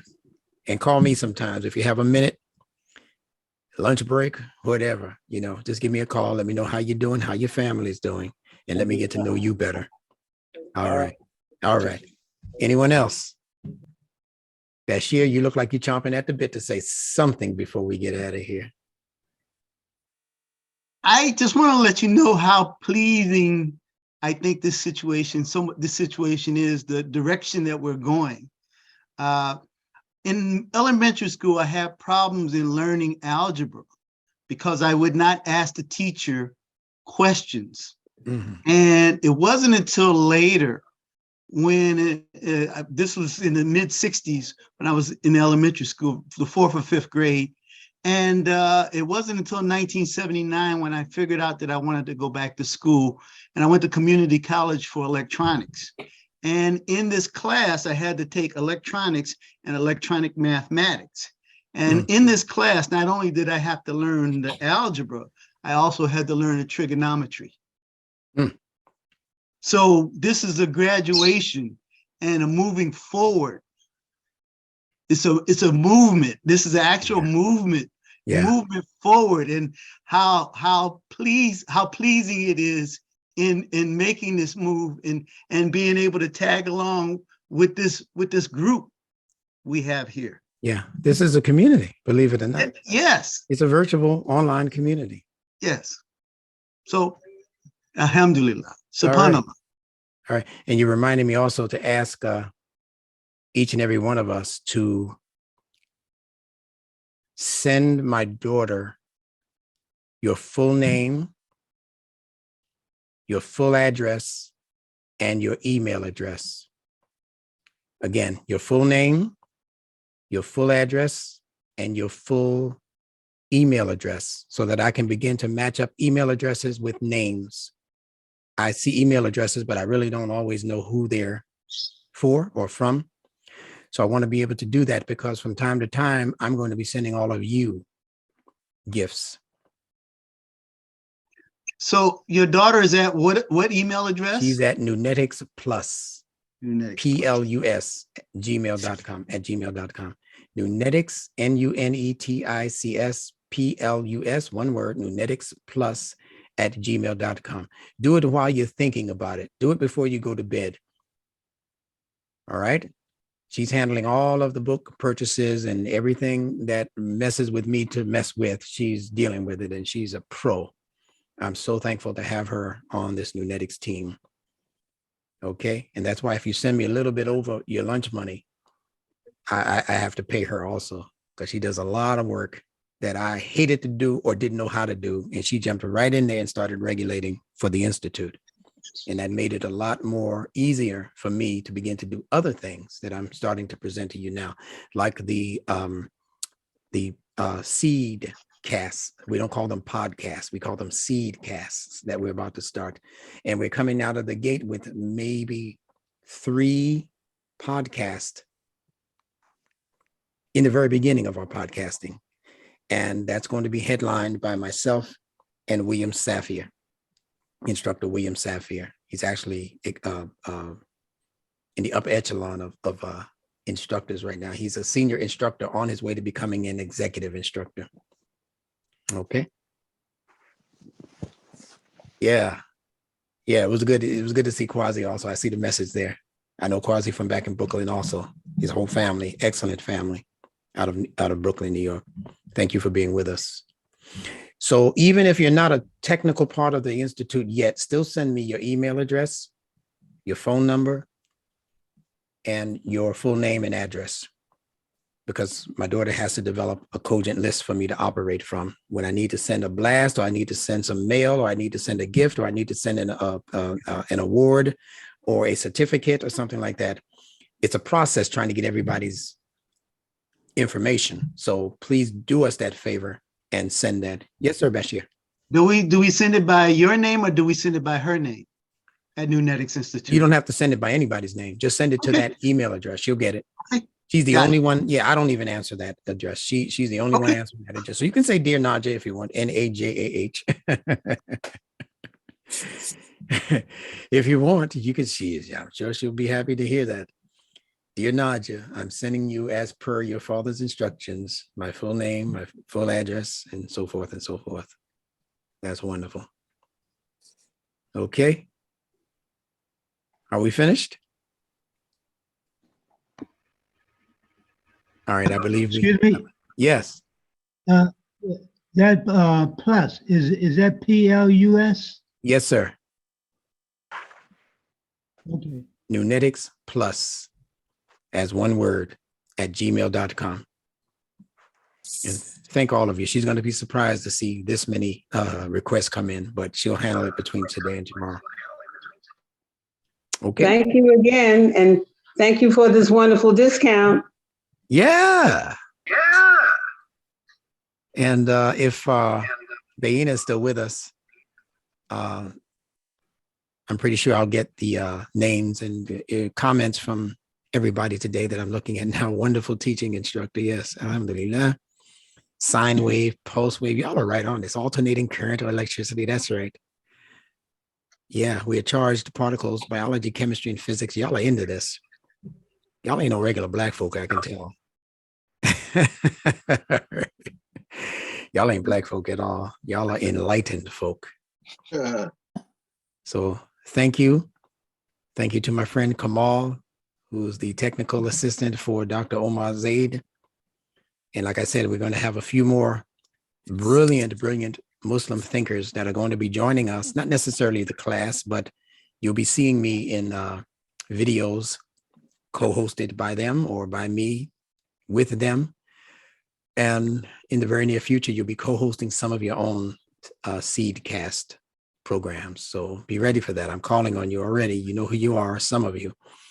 And some of you who have never done podcasting are going to be challenged with that responsibility. You don't have to be on camera if you don't want to be. It can be just your voice, so you don't have to be the host. You can be the co-host, or you can be the technical assistant, but you're going to be doing some work. There will be no passive participation in semester number 20.